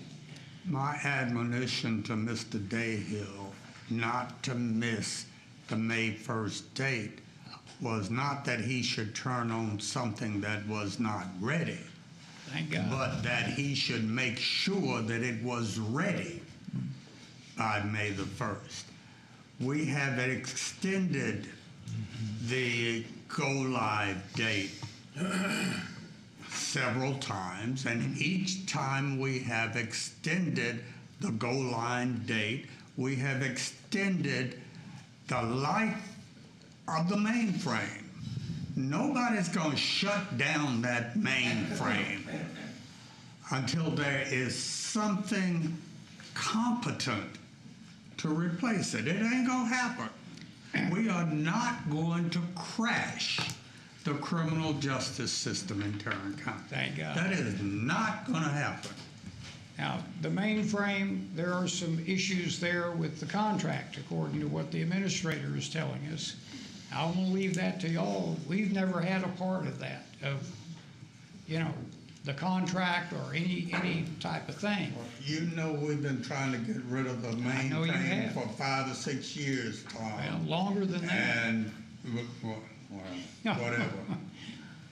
It's not going to go away until it is no longer needed. Good. But as to your question about the dates. Yes, I was concerned about it, not before you even said what you said, because they've been pushing for a May 1st date, not because of anything you said. And so I've told my staff, and I've told Mr. Manius, just because I'm asking questions, don't go and try to do something to meet some date y'all made up. If May 1st wasn't your date, it's not your damn date. Well, the original. I've told them that I personally, they had told us originally we would need to sign a document when this was ready. Mm-hmm. My name's not going on that document unless it is ready. Yeah, So, I'm not mad at you. So if I could maybe just make one comment to clarify something just a little bit. First of all, this is not an issue where that you activate the software and then flip everything off, okay? So what we intend to do, the reason we use a first of the month is because it's a financial reporting. The auditor's office would prefer that, the clerks would prefer that. We've been pushing for this thing to go live. So let me tell you what the steps are going to be on a purported May 1st go live. On the 28th, which is a Friday, we are going to ask all that the clerks load up everything that they've done by 3 o'clock, and so that we have a full set of data to begin data migration. We believe that's going to take about 6 hours, okay? Think of this, Friday, 3 o'clock. We're going to start making that move. Then we're going to implement the software, and we're going to run this data through. And we should have, I believe, 12 to 18 hours, because this is going to be 24 hours a day that we do this. If it doesn't work, if we hit something that is a hard stop, then we're going to revert back to the mainframe. We need to make those decisions within that weekend. So if it's not working specifically the way we wanted, or at least so that we can fix the bugs, then we will revert back to the mainframe. If we do that, we're going to need to bring another contract back to you all, because we need to continue the operation of the mainframe. But it's not anything that's going to crash and we're just sitting out there naked, because we're not going to do that. Now, when it comes to support, we are going to have a war room set up, which we've done in every implementation that we have ever done in TechShare. It's a 24-hour-a-day war room. We're going to have our IT people. We're going to have TechShare people. We're going to have shareholders people. We're going to be all in the same room, monitoring everything. We're going to have people in the courts. We're going to have people in the clerk's offices to make sure that if there's any bug that pops up, that we fix it right away. That 30 days is that intense support. Once that 30 days is over with, we have an M&O, maintenance and operations contract with TechShare that picks up from there. We will have support from TechShare. We should have support from IT. And what will happen is that we believe that we will have the necessary resources in place in a timely manner to fix any problem that comes up. We have used that strategy in every implementation of TechShare. When we implemented jail, 3 days. That's how long it took to totally stabilize the jail. And even though we had that support there, now we maintain jail through an M&O contract. If anything breaks, we did 51 improvements on jail. In juvenile, which we've had the longest, which is the most stable, we have a team that looks at that software, and our people report in if there's either a hitch in the software or we ask for an upgrade, an evergreen. They do that, they send it out to us, and it works. Are those teams the same teams that will be supporting court, or they all have to be? The same teams that support prosecutor, magistration, indigent defense, yes, they are the same team that is here working on court. So the original stated goal for the founding counties to realize a financial gain by selling the system to smaller counties. Many of those counties now have contracted with iDocket or Tyler Technologies case management systems. Describe your plan or our outlook for selling this system in 2023 and beyond. Sure. Can I just mention something about those two entities? Yes, sir. I have some very good friends, including some former district clerks that I served with for decades, that are with iDocket. I've looked at their product. It would not suit us. It's not as good as what we have. Tyler Technologies product, your own IT department did a fit gap analysis on them with our assistance, and they had 150 critical gaps between that product and ours. They didn't even finish. They shut it down because they charge us money for doing that, for doing the fit gap analysis. So is there supplier or vendor or another that has what we need? No, this is it. It's us. It's us, exactly correct. Dallas is us. Thank you. I don't know what So Commissioner Simmons, we started the court project by doing an RFP to find out what was on the market and whether or not we could use that as a starting point. And we began that after a long relationship with Tyler. And so obviously we had members that just weren't happy with what they had. So we did go to the market and look and find out what was out there. So I'll just say that. Now, how are we going to, let me just say, the primary goal of TechShare has not been for the stakeholders to make money. The primary goal of TechShare has been to lower your operations and maintenance costs and provide you with the best software you can get your hands on.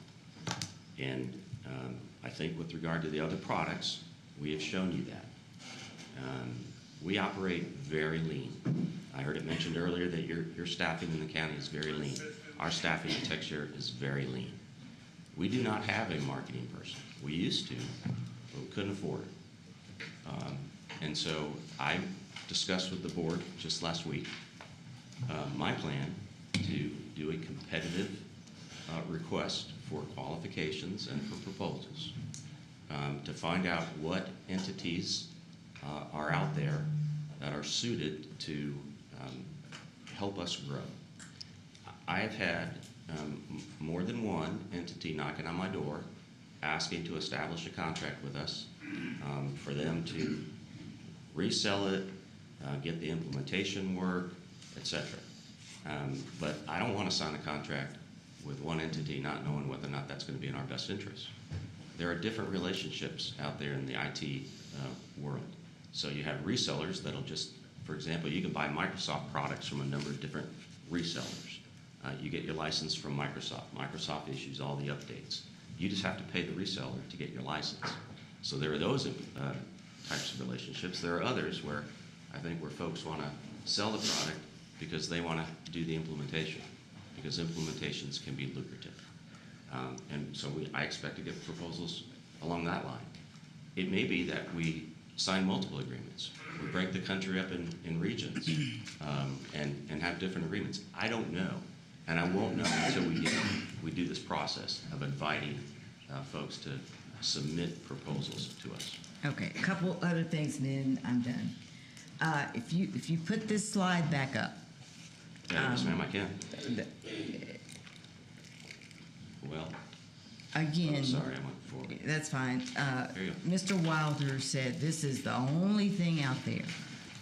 We have 254 counties, and 252 of them are doing something else.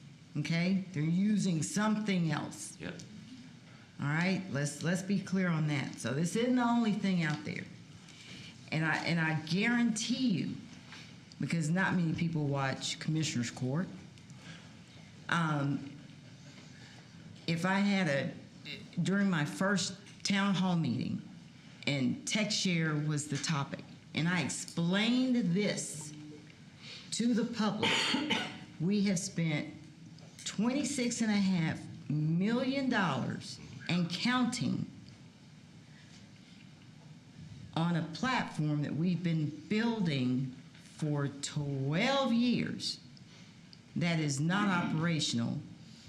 And I tell my constituents, I'm gonna approve some more money toward this thing next meeting. I do not think I would stand a chance at getting reelected. I mean, this is insanity. This is not fiscally responsible. This is just throwing money at something. It just doesn't work.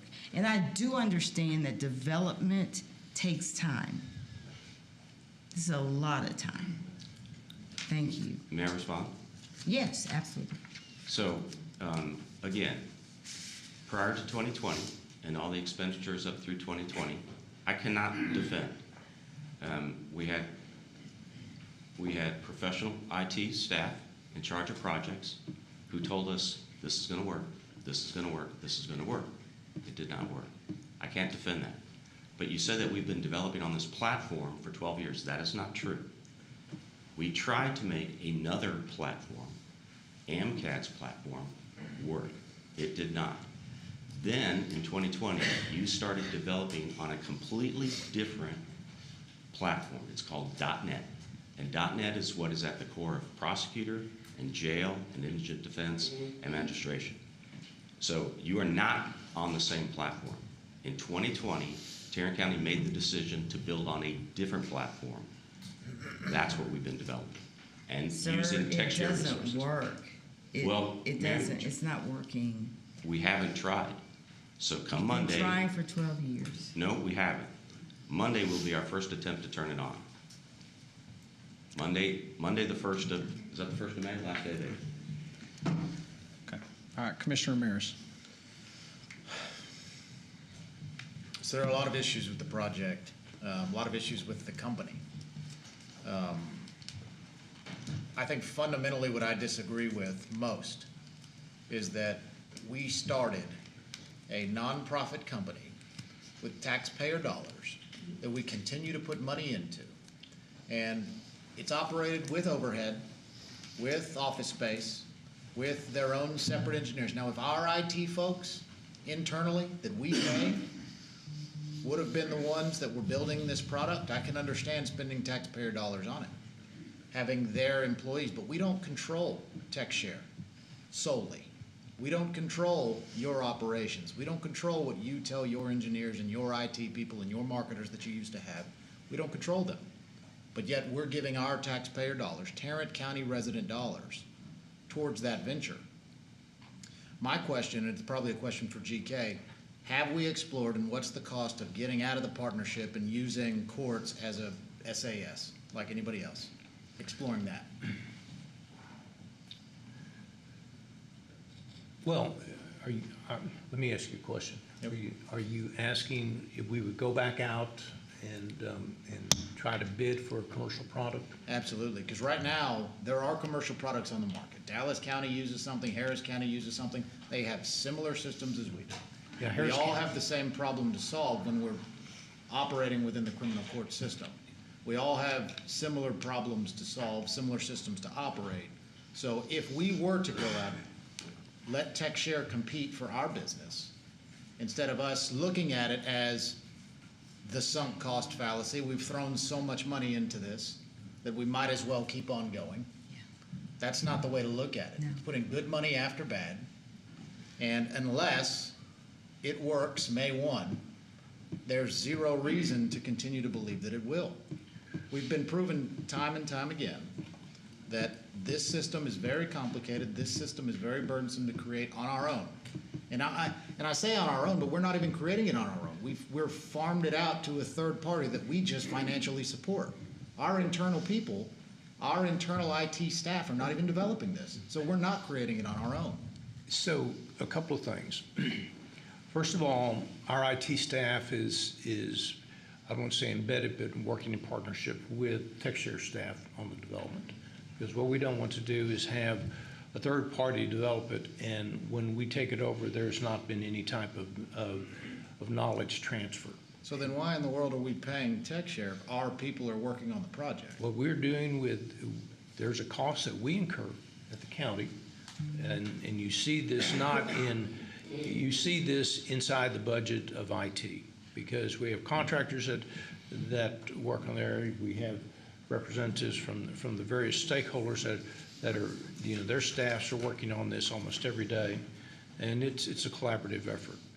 So let me go back and try to answer some of your other questions, okay?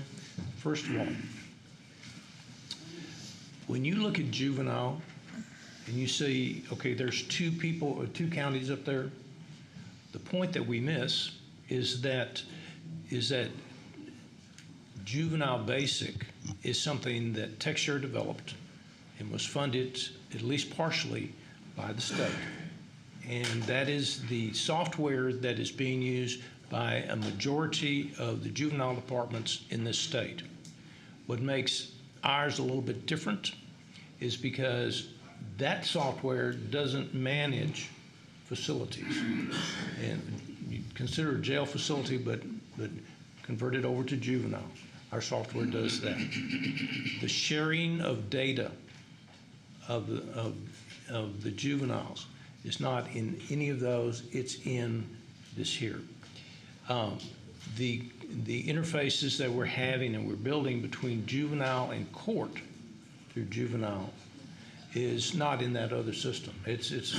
But to say that juvenile is only being used by 2 entities, that's not true. It's used by a majority. It's just the basic one that's being used. Now, the bigger counties, Harris County, for example, the software that they use, they developed it themselves. They don't have a commercial piece of software. For the last 50 Did they use a third-party local government corporation like we did, or did they use their staff to write the code and create their system? I don't know. I would venture to say that they would probably have gone out and done some contractors. But internally, Yeah. they developed it. They didn't do the TechShare project like we did. And you know, the deal is the software that we're using today on the mainframe, which we've used for over 50 years. Yeah, we wrote that, a majority of that, ourselves. So why did we not do the same thing when we started this TechShare project? Why? And I guess I can't even ask that question. It's not fair. It's a decade ago, but I guess We had partners. We had willing partners. I'm lamenting the fact that we got cute. Instead of doing what we did and what Harris County did, we decided to have this grand plan and master idea. And it was a grand plan, and it was led by not only the predecessors that were before you, but a statewide effort, because and this is the CUC, and it was those counties said, let's all get together because we were using a model that was being utilized in another state, and it dealt with transportation. It was very, very effective. You know, I would say that the software development didn't fail. What I would say is that those other counties failed to begin to participate, because if we would have had those, our costs would have been much less, because you shrink the universe when those other counties didn't do it. Well, I'm in the interest of not continuing to rehash the last decade and how we got there, and I appreciate your history lesson in the presentation. I would like to make this topic, this item, productive, and so I'd like to hear from my court members on what the appetite is after May 1, if it's not successful, to start exploring getting out of TechShare, using the other products still, but contracting with them, use it SAS. We can pay for it just like we pay for any other application that we use. Our IT people can implement it just like they implement any other application that we use. But what is going to be the deadline date to where if we don't have this product, we look for others? Because we can't continue to run on the hamster wheel and do this, and 4 years from now, we're going to have the same conversation. So we do need to have the discussion on how we move this topic forward instead of just rehashing the last 10 years. Yeah, I agree. So that's my interest. Yeah, let me chime in here. So I think that's a great point, and instead of blaming someone for this or saying this is a bad idea or that's a bad idea, let's figure out what the solution is and what to do with it. I have some questions I'd like to ask to get to that point, and I think just based on the fact we may not want to be here till 6 tonight, maybe the way to go about this is to get our questions out, ask, follow up, see what we have, and then let's bring this up at the next meeting for a discussion of where to go and what to do. And I wouldn't say you really need to be here for that one, so you're welcome to. But okay, I don't want to cut you off questions. If you have more, go fire away. That was it for me. Okay, so I got a handful that real quick to run through just to make sure I understand this stuff, and then I probably will ask some questions that are a little more detailed. So what's it? TechShare's current relationship with CUC is what? They share staffing. Okay, Some staffing. Okay. Does currently money go from TechShare that's paid into TechShare go to the CUC? Only for the shared staffing. Got it. All right. When did you become? You're the executive director of TechShare, right? Yes. That's title. Okay. When did you become that? In 2017, Okay. if I may. Yep. So I've been the general counsel for the Conference of Urban Counties. This is my second stint. I was there in 2001 to 2004. I left to go do some other things. I came back in 2011. Okay. TechShare has always been run by what we have called a program manager. So an IT professional ran the program. After Court 2.0, he has not been with the corporation since the end of 2020.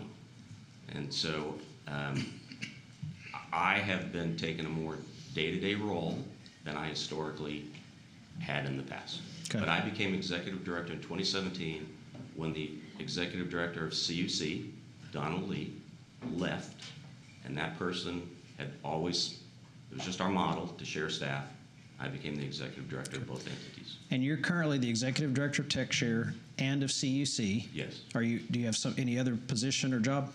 Yes. What are those? I'm the executive director of Public Power Pool, Okay. which is the purchasing aggregation that you participate in to go to the market with other local governments to buy power at low rates.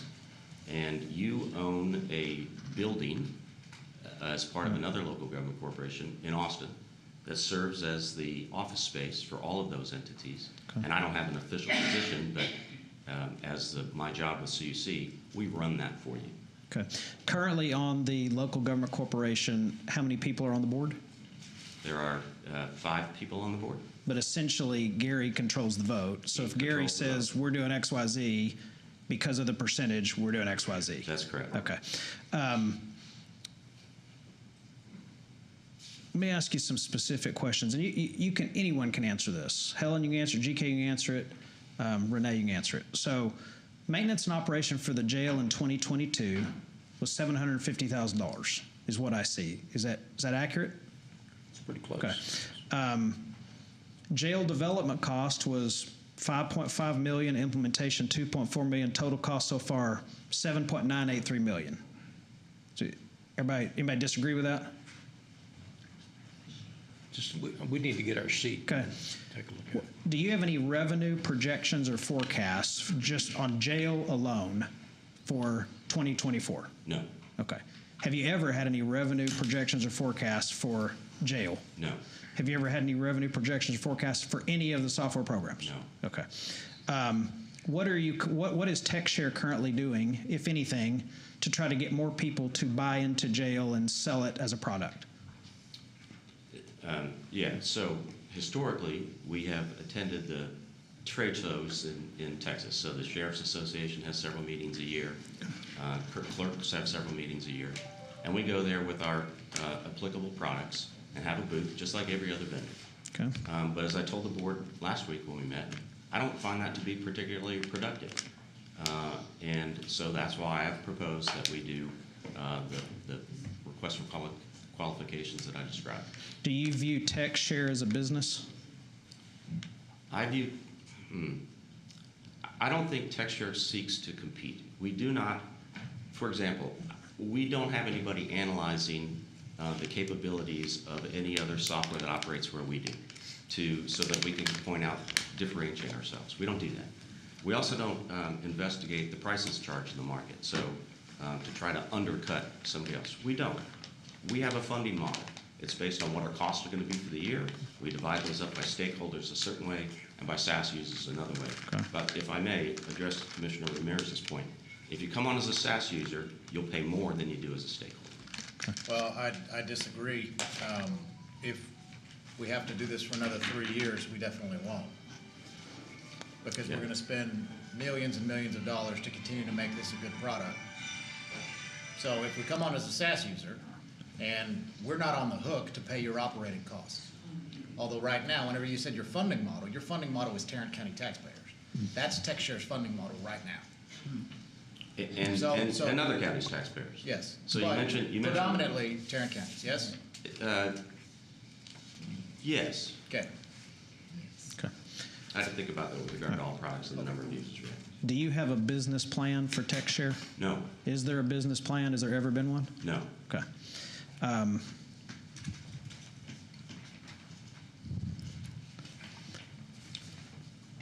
So my opinion on this is we're running a software company. It's a software development company. It's a software maintenance company. It ought to be to fulfill what I believe was its initial way and multiple years along the way being sold to the public. It ought to be a software sales company. I agree with you. It doesn't seem like there's anyone at TechShare that has ever run a software company, run a department that they run a maintenance for a software company, run a sales department. So it seems like we're missing, or you're missing, some key people and a clear understanding of what this ought to do. Let's just go back to jail. And I could do this with every single thing. I just want to make sure I'm clear and make a point. So does anyone in the room know what the least expensive quality jail software program is that you could buy off the shelf right now? Anybody know what that would cost? Because we know it costs us $750,000 a year just to maintain the one we have. I can't imagine we couldn't find a program where we would spend less than that and spend less than that on an annual basis. Does anybody know the answer to that? Okay. I don't right now. All right. Then can you tell me, or can anyone tell me, how much revenue jail brought in to TechShare in 2022? Exactly what Tarrant County paid. No one else paid 1 cent to get into jail. Jail's only used in Tarrant County. Okay. And jail has been up and running for how long? Since January of 2022. Okay. And in a year and 3 months, have we done anything, we as in TechShare, maybe I should not say we, you, TechShare, has TechShare done anything to try to sell that product somewhere else besides go to some fairs? Yes. Okay, what? Well, it's not just with regard to jail, it's with regard to other products as well. Okay. But we've been monitoring RFPs. Well, let's just talk about jail. So what have you done to try to sell jail? Because apparently you haven't sold a single use of it. So Los Angeles County, I can't remember how they came to our attention, but Los Angeles County it was announced, I guess, that they were looking for a jail system. And we reached out to Los Angeles County and set up a demonstration of the software. And so this was sometime in mid-2022. I will tell you that my impression, they were very impressed with the software. They were just very impressed with the software. But they are going to do an RFP, like local governments do. Okay. What does it cost every month to develop courts? What's the cost per month? So if it doesn't go live till June 1st, what does that cost the county? So if it doesn't go live until June 1st, we'll need to have a contract extension with the mainframe, and that should be $150,000. I think the burn rate on CUC. Okay, so the burn rate on CUC is going to be probably about $80,000 to $90,000. Okay, so and then we will also have consultants that we currently have on staff. I believe we have 4, maybe 5, that work the county's end of the development aspect, and that will probably be about $80,000, $90,000. So when you add it up, it'll be somewhere around $300,000. Okay. Renee, correct me if I'm wrong. Have we, as the county, spent so far on all TechShare programs combined, am I correct that the number is $65 million? The number on that spreadsheet was correct through the date of the spreadsheet. We do have unpaid invoices and other ongoing costs that have not been paid. I know I have about $3 million in pending invoices for courts, TechShare right now, that have not been paid, for example. Okay. So those are not all inclusive, but yes, sir, that spreadsheet is tied back to every court action and every contract that we're aware of, and we've been tracking it now for a number of years. And those are all of the dollars that have been paid for all the various products over the period of time through the date of the preparation. Okay, and so all of the revenue that has come in so far at the time of that spreadsheet that showed $65 million in expenditures to date, the entirety of the revenue that has come in, coming back on that, was $1.5 million. Is that accurate? I don't have the spreadsheet in front of me, sir, but whatever we put on there, I would agree is accurate because that is. I think it was 1.5 million, but Right. we'll check it. So ultimately, I guess this is my final point, is quite frankly, I don't think what I'm about to say is your fault in any way, shape, or form. Tarrant County at some time or another, along with other counties, decided to go into the software business. And governments, by and large, don't run businesses very well. And so we buy a lot of vehicles, but we don't go make our own vehicles. And we build buildings and we remodel things, but we don't have our own construction company. It can be done better than we can do it. There's certain things government can do better than the private sector. And there's a lot of things the private sector can do better than government, but it seems to me like we're attempting to do a private enterprise out of the government, which is why we're in the position we're in. So I think, and feel free to jump in with comments or questions, I think what we need to do is take a good, long, hard look at what we want to do with this moving forward. I'd like to do that at the next meeting. And the last two things I want to ask is,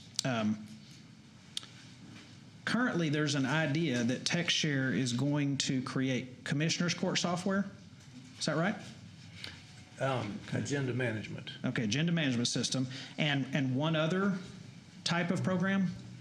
So in the courts system, that has been mainly, and it's been all criminal courts. Okay.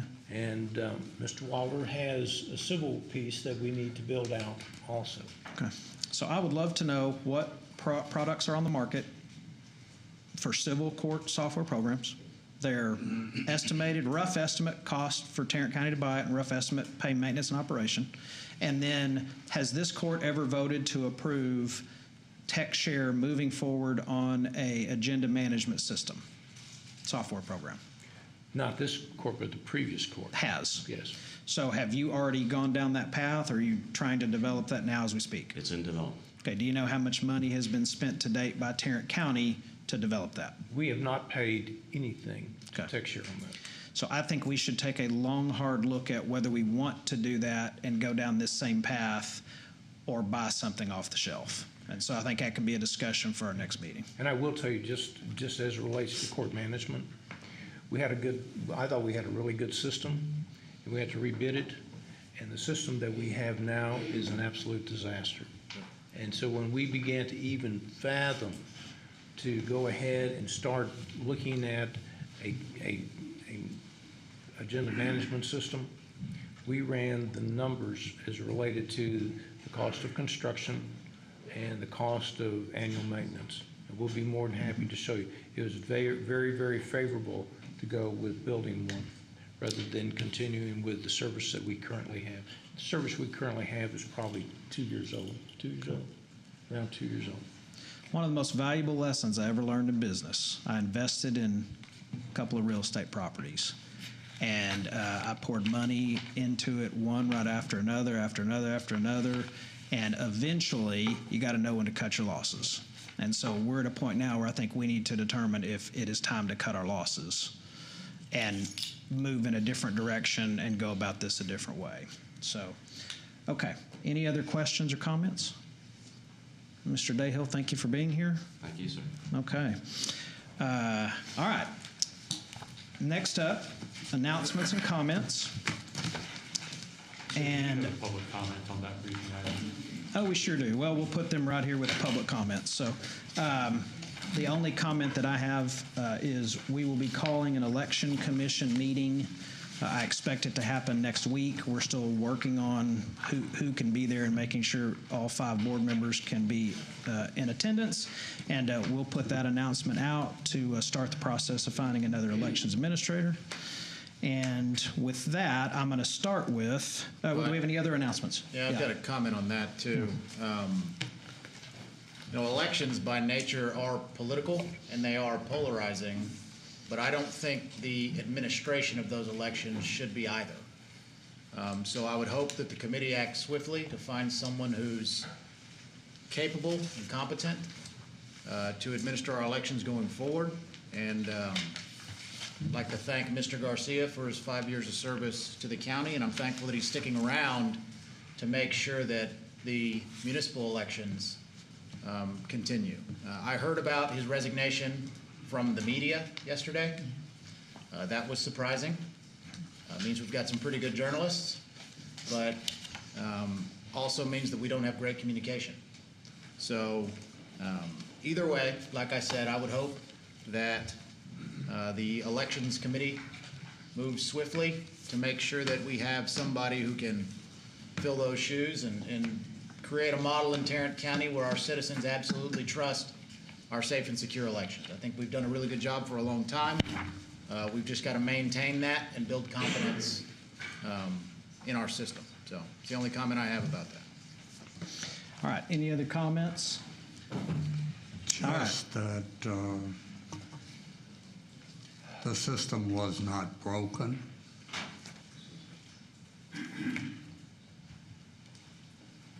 It was made to be broken. It was broken by the hand of you, Judge. Go ahead and explain how I broke it. Explain to the public how I broke the system.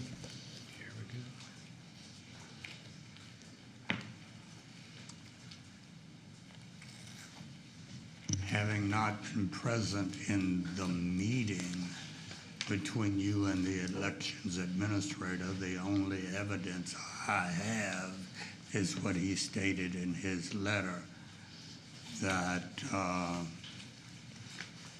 y'all came to loggerheads over how to administer fair and non-political elections. It just seems to me that Mr. Garcia had an excellent record of running elections, was verified by every audit that was ever done of our election system. He had the respect of both political parties. He was transparent in the operation of the elections office by inviting people in to use the system, cast a ballot, follow that ballot through the system so that they could see how the system operates and develop confidence in the system. I don't know how one can be more transparent than that. I certainly hope, Judge O'Hare, that your hand-picked successor to Mr. Garcia will rise to the standards that he set. Because if the next elections administrator does not hit those marks, then Tarrant County will not be well served. So I'll address a couple of things. I have no hand-picked successor. I have no candidate, and it's a 5-member board that will vote on it with myself, the county clerk, the tax assessor, and the Republican and Democrat Party chairs. I did not ask Hyder to resign. I did not put pressure on Hyder to resign. I did not threaten to fire Hyder. I did not threaten to bring him before the Election Commission for a review to determine if he would keep his employment. He chose to resign on his own, and I choose to respect the conversation we had because he asked me to keep it quiet. So it was a surprise to me when it wasn't quiet.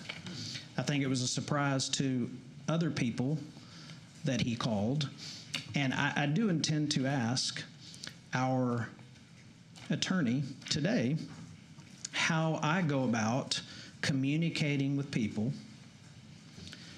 who would like to know what's going on without violating the Open Meetings Act. Also, you should know that as the chair of the Election Commission, I was asked by a member of the Election Commission to approach Mr. Garcia and deliver a message, which I did.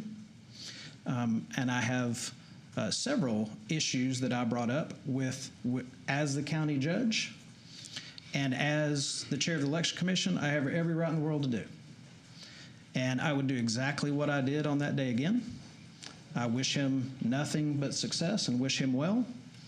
And I'm not going to air dirty laundry, but if I get approval to speak to each one of you individually as to what happened, I'm happy to do so.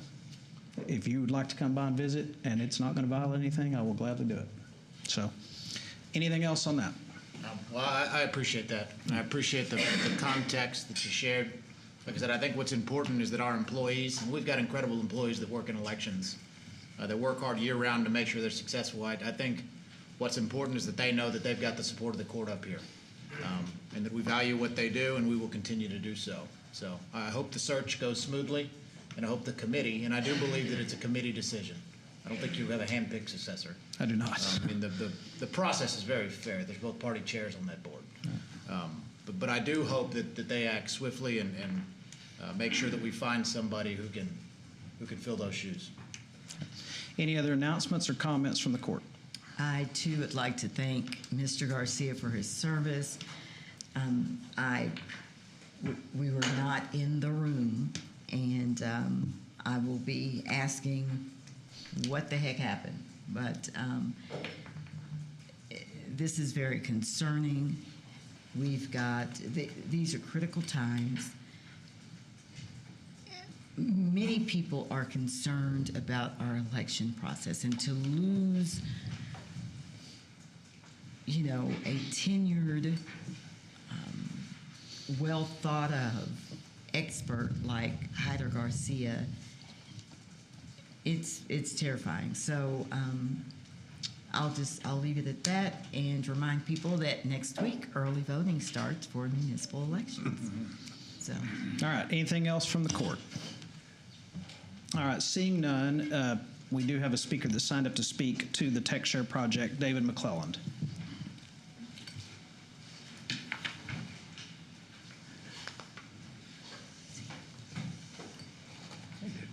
I'm not sure if it's afternoon or evening at this point, so good afternoon. Close. David McClelland, Precinct 3. My zip code is 76184. Let me first thank the commissioners and the county judge. I like to see the accountability that the questions you're asking. I'm very pleased with that for the majority of this conversation that we've had. Mr. Dayhill left. I'm glad that presentation was here. I gained some information from it.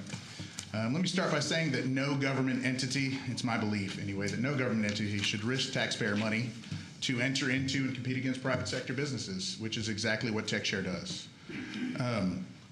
To date, I believe he said $65 million was spent on TechShare products and development. I believe that is actually a lower number than what should be calculated. I don't believe that it took into account employees that spent time to create the systems and things. I can tell you that as of 2017, that number was just under $39 million. So in the last 5 years, we've spent another $24 to $25 million to look at TechShare and spend on TechShare products. I said risk because Mr. Dayhill politely pointed out that AMCAD went bankrupt. I would also tell you in 2017 that number was that they openly in court was stated to be $13 million paid to court systems, which after AMCAD went bankrupt we lost. And then proceeded to take that software that we had, the code, and not use it. Another issue that I would say would be a risk of taxpayer money would be the Sagetti contract for the jail management system that I think needs to have a little conversation about. That product was bid out for $13.5 million. Sagetti was going to be doing the development and the sales marketing. To answer your question, Judge, yes, there was projected revenues in 2017. I refer you to December 12th, 2017 court agenda where they said in 6 years they will revenue $6.5 million from the jail management system, which they used in the presentation to show a discount in the overall cost of the TechShare project. What Mr. Dayhill did not bring up was the fact that when we came in at $11 million, a portion of the difference was paid to Sagetti to terminate that contract, which we then started over from scratch on the jail management system with the CUC.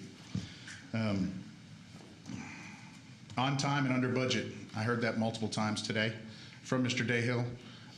When the goal line continually moves, it's easy to come in on time. On budget is questionable when you have endless taxpayer money being spent. With regard to the jail management system, as it was getting ready to go live, multiple features were removed and put into the evergreen process, which Mr. Dayhill referred to as the endless annual fees. That is a concern to me because without proper oversight, we bid that project out with those features in place. When they're moved to evergreen system, we're now paying $760,000 a year in evergreening, which is now we're paying for those product features twice if we're not paying attention to it, which is unacceptable. Apparently I'm running over, so I have several other points I'm happy to discuss. There's concern with taxpayer-funded money, and I would say that we need to get out of the private sector businesses as a government. Thank you. All right, thank you. Next up is Mr. Bennett.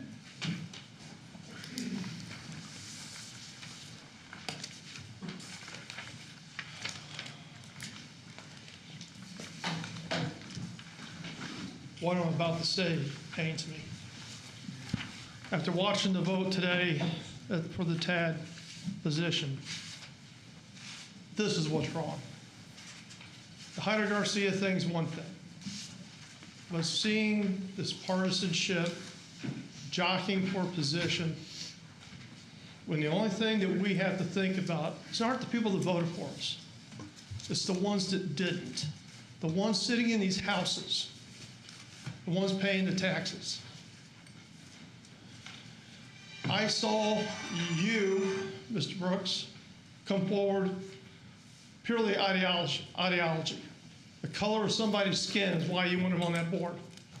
I have many black friends, and I'm wrong. Excuse me, you did not hear any reference to the race of my candidate from me. That did not happen. It came from Gerald Miller. It came from somebody else, not from me. I do apologize. And this is just, I'm very passionate about this, and I didn't mean to mischaracterize. And Mr. O'Hare, the gentleman you wanted was your treasurer.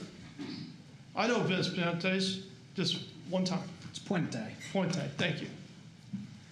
I know he's apparently very successful. But it doesn't make these people, the fact that they have a great resume, qualify for this position in the time that we need when the voters have the most at stake.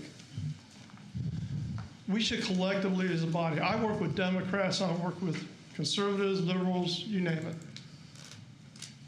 They deal with me. I don't deal with them. A lot of my friends are in this room. They have to put up with me. All I wanted was an honest discussion today, an honest vote, doing what's best for the people that didn't vote for you. The ones that are disengaged, the ones that aren't knowledgeable, the ones that can't stand up for themselves or have the apathy and get what they deserve. Those are the people we must champion. How can we get these people engaged when they're constantly being put in harm's way? I saw it today. I saw it with that vote, and I'm very upset. And I think this body has great potential, and I think you just wasted it today. Thank you. All right, next up is Sharon Hines. Sharon with us? Okay. Dr. Lyndia Thomas. Also not with us. Gerald and Jackie Cox.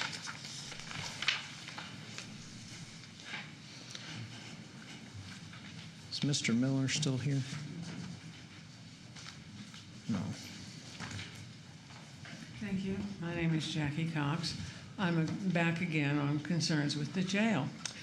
Yesterday's Fort Worth Weekly had an article indicating that Judge Reed, the federal judge, had preserved a suit against the county for the death of a baby in the jail. That was the woman who lost her baby in the jail. And the finding was, in preserving the suit, that, quote, The overall statistics that the Tarrant County Jail has failed 3 inspections in the past 7 years, has the highest inmate mortality rate in North Texas, and has a mortality rate 3.5 times higher than the Dallas County Jail, should put a reasonable policy maker on notice about potential condition of confinement issues in the jail. We really need to fix things going wrong in the jail. And among the issues that I think I'm asking you to consider is how to get some fast training for people who are now new hires for the jail. Mr. Ramirez, I read with some interest the description of your program for the Training Academy, and it is basically 824 hours, 20.5 consecutive weeks of training. This is a very large block of time to commit to training. I think it may get you the excellence you want, but I don't think it's going to get you the fast training for jailers that's needed to start improving conditions in the jail. So I'm going to ask that you reconsider a training manual model that's needed for the jail, because that's really where most of the law enforcement staff are for the county. And think about what can you do best that would get fast training that is needed for the jailers. The Texas Commission on Law Enforcement, TCLO, publishes the contents. They set the standards, and they essentially recommend people who can teach their module. The people whom I kind of recognized as folk I know are the Texas A&M Extension Division. They have a little program that's basically, if you have a computer and a place to plug it in and a chair and a desk, you can work your way through their program. I understand that it's important that you have OJT, that's direct supervision, because that's where a lot of the most important learning occurs. But just to get basic certification, so you kind of up the standards, and then you can get some of your jailers into more advanced training from TCLO, which involves things like standards for people who work in the mental health units. The model is not 20 hours of training in a block. It's where can you fit in training at the end of shifts, at the beginning of shifts, on weekends, whatever. There are ways to do quick training that will help improve standards, and I hope you'll consider that, because $51 million for a new building your time is isn't up. what we need Thank you. most. Thank you. Thank you. All right, next up is Merle Glasscock.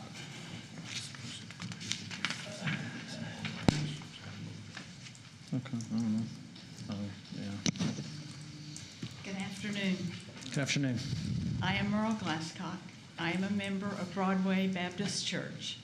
I am not here on Broadway's behalf. I am here because I believe in Broadway's justice initiatives. My comments are my own, and I appreciate you for listening to the public. The more I learn about the Tarrant County Jail, the heavier my heart becomes, discovering more injustices done to the people within those walls. My hope at this point is that you will act together to reveal the whole truth and nothing but the truth concerning Robert Miller's autopsy report. Even if the report were to reflect poorly on the jail, it would be a step in the right direction for a better Tarrant County prison system. Thank you for listening. Thank you. Next up is Levon Cockrell.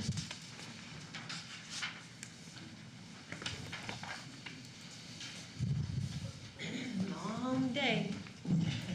I enjoy it all, every last bit of it. Wish I could get that packet on Tuesday night, though, like you guys are going to. I am Levon Cockrell, live in 76104, and Commissioner Brooks, you're my commissioner. I knew before some of you were elected that you thought Trump won Tarrant County. But the 18 to 29-year-old voters showed up, and he didn't win. And he won't win again because the 18 to 29-year-old voter 4 years later is showing up. Nashville is teaching us, Tennessee is teaching us anything. We have stood up a 60s type situation if you were around with long hair, men in the 60s. That seems to be what is rolling. My grandchildren learned to use their iPads when they were 2 years old. I deposit my checks on my phone. And I know people want paper ballots, but in the next 10 to 15 years, we will probably be voting on our phones. I got a new remarkable. Every technology that comes out, I adapt and I adopt, and my grandkids are the same way. I have one who's 4 years away from voting. He wants to vote on his phone.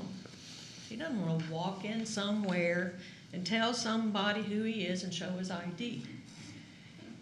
We are going the wrong way when we allow a man to walk out of our employment who brought us from the dark ages of voting in Tarrant County into a light of some sort. An iPad for an e-poll book.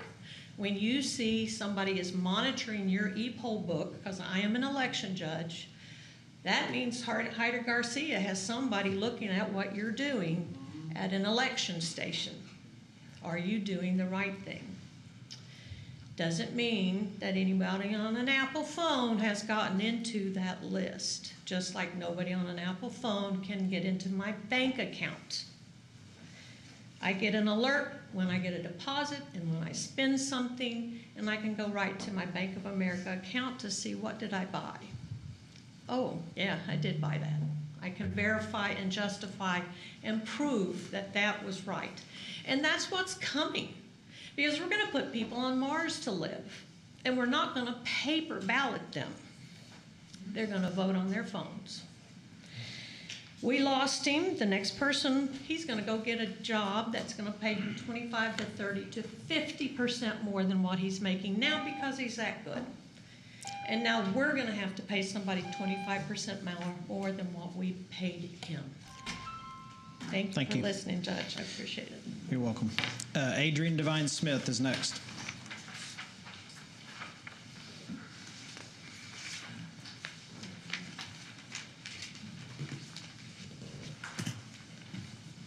Okay, I see the timer. Greetings. Adrian Devine Smith.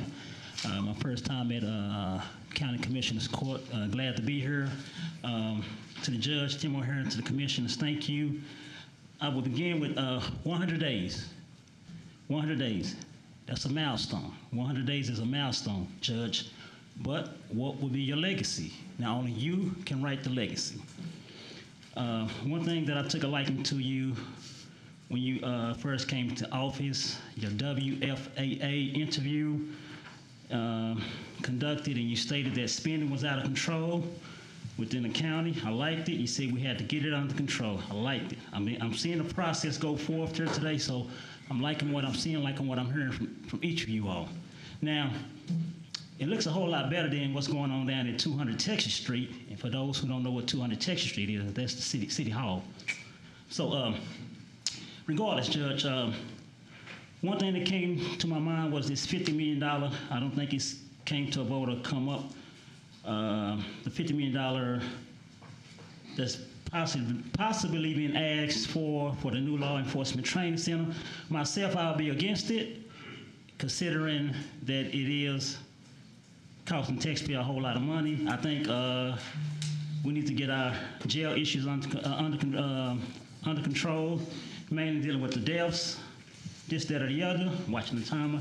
And I don't want another $50 million thing happening on this city, considering the debacle that's going on at City Hall with this new City Hall proposal. Lastly, you said you would be strong on, you want to be strong on public safety. I got it, I get it, but I hope we have that same strength when it comes to law enforcement accountability whenever they violate their oath of duty. Now, myself, I don't lean on either side when it comes to the political spectrum, liberal, conservative, Republican, Democrat.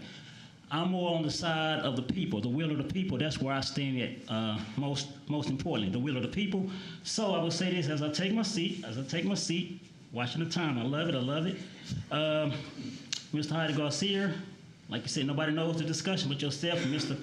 Garcia and that fly that was on the wall. I'm sure there was a fly on the wall. But hopefully it wasn't egos that got you all to clash and, go your separate ways.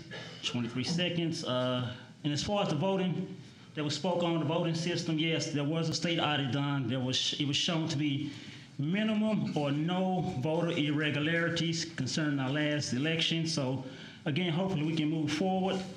I think two things I'm seeing that might challenge your legacy right now is the judicial system with that tech thing and this voter system. Thank y'all. I'll be back. I love you. Thank you for coming down to address us. He said this was his first time. That's awesome. Yeah, you're welcome back. Okay, next up is Joyce Baker.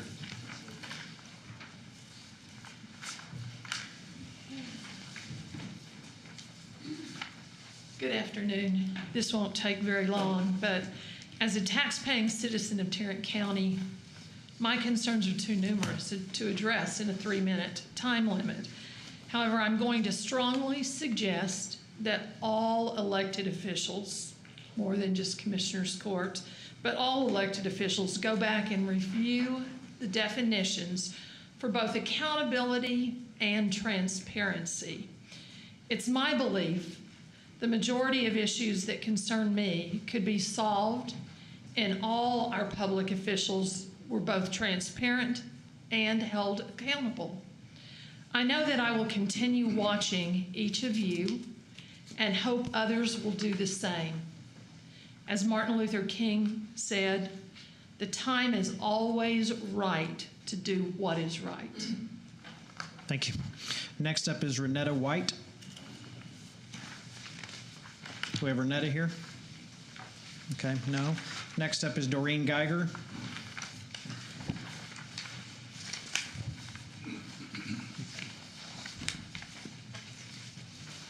Good afternoon. Good afternoon. My comments are my own. I am not representing anyone but myself. Regarding the agreement to pay Dr. Denton of Illinois to conduct a forensic autopsy of Robert Miller, the agreement between the county and Dr. Denton for medical examiner consulting services, items number 8 and 9 state, this contract may not be varied orally, but must be amended by written document. In the event the contractor receives confidential county information, contractor will keep that information confidential during the contract and following termination. Unless the contractor is directed to disclose that information by legal proceedings. In the event contractor becomes involved in legal proceedings regarding confidential county information, contractor will notify the county immediately. I am not a lawyer, but I have been a contract manager for the state of Texas. Since the county has refused to turn over public records in response to public information requests, I interpret item 9 as meaning the only way the county will issue results of Dr. Denton's report is if a lawsuit is filed against the county. I was told the county said there is no report from Dr. Denton. If the county paid Dr. Denton to do the autopsy and did not require a written report, I believe serious mismanagement of county funds occurred. If a report was done by Dr. Denton and not shared, then I believe the county is involved in a cover-up. in the death of Chastity Congenius, newborn baby who died shortly after birth inside a jail cell. Please give Chastity's mother a very generous settlement to help her get the care her mentally ill daughter desperately needs. Chastity is not able to care for herself. Thank you. Thank you. Next up is Mark Green. Okay, and then the final one signed up to speak is Aubrey Campbell.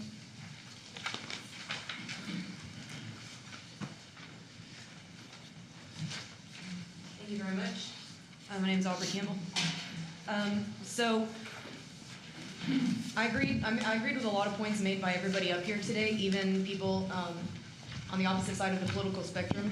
As myself, I agreed with a lot of things that you said, Simmons. That was awesome. I'm always happily surprised when I agree with somebody that, you know, society says we can't agree on anything, but actually I think we agree on quite a lot. However, I don't see the value in issuing blatant lies about Judge O'Hare. He doesn't handpick the election administrator, and I think you know that. Maybe you didn't.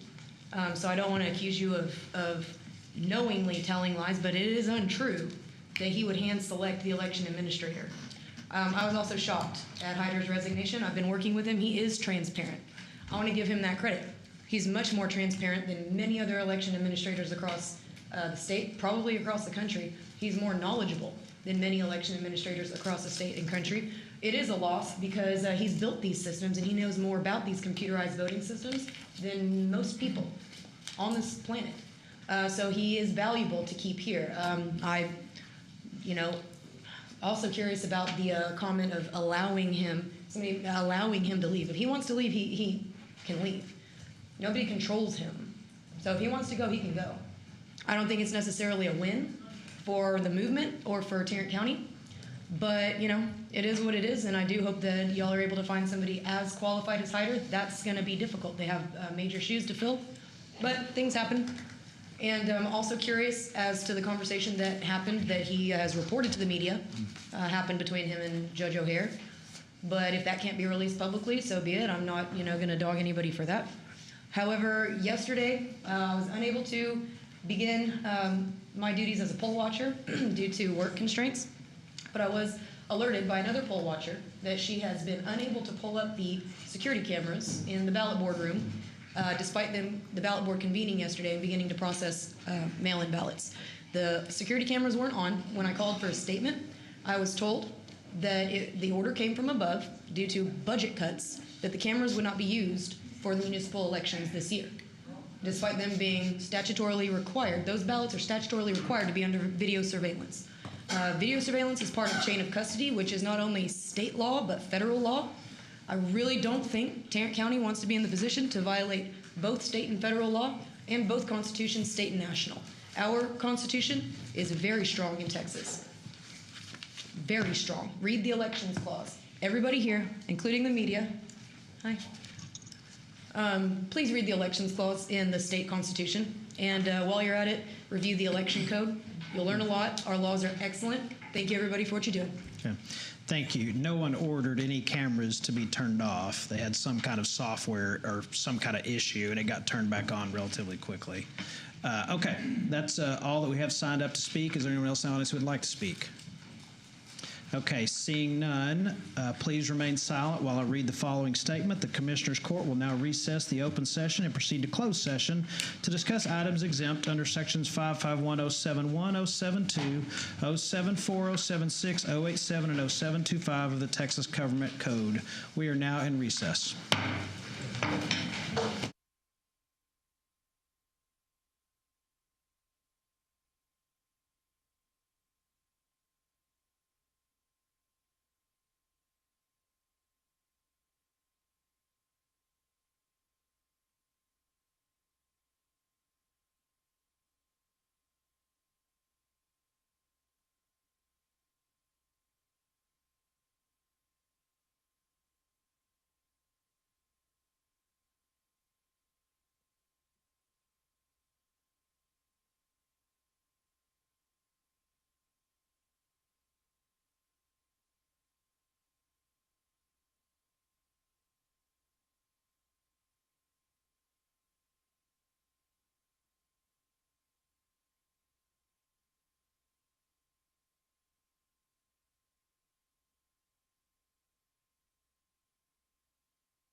We're on? Okay.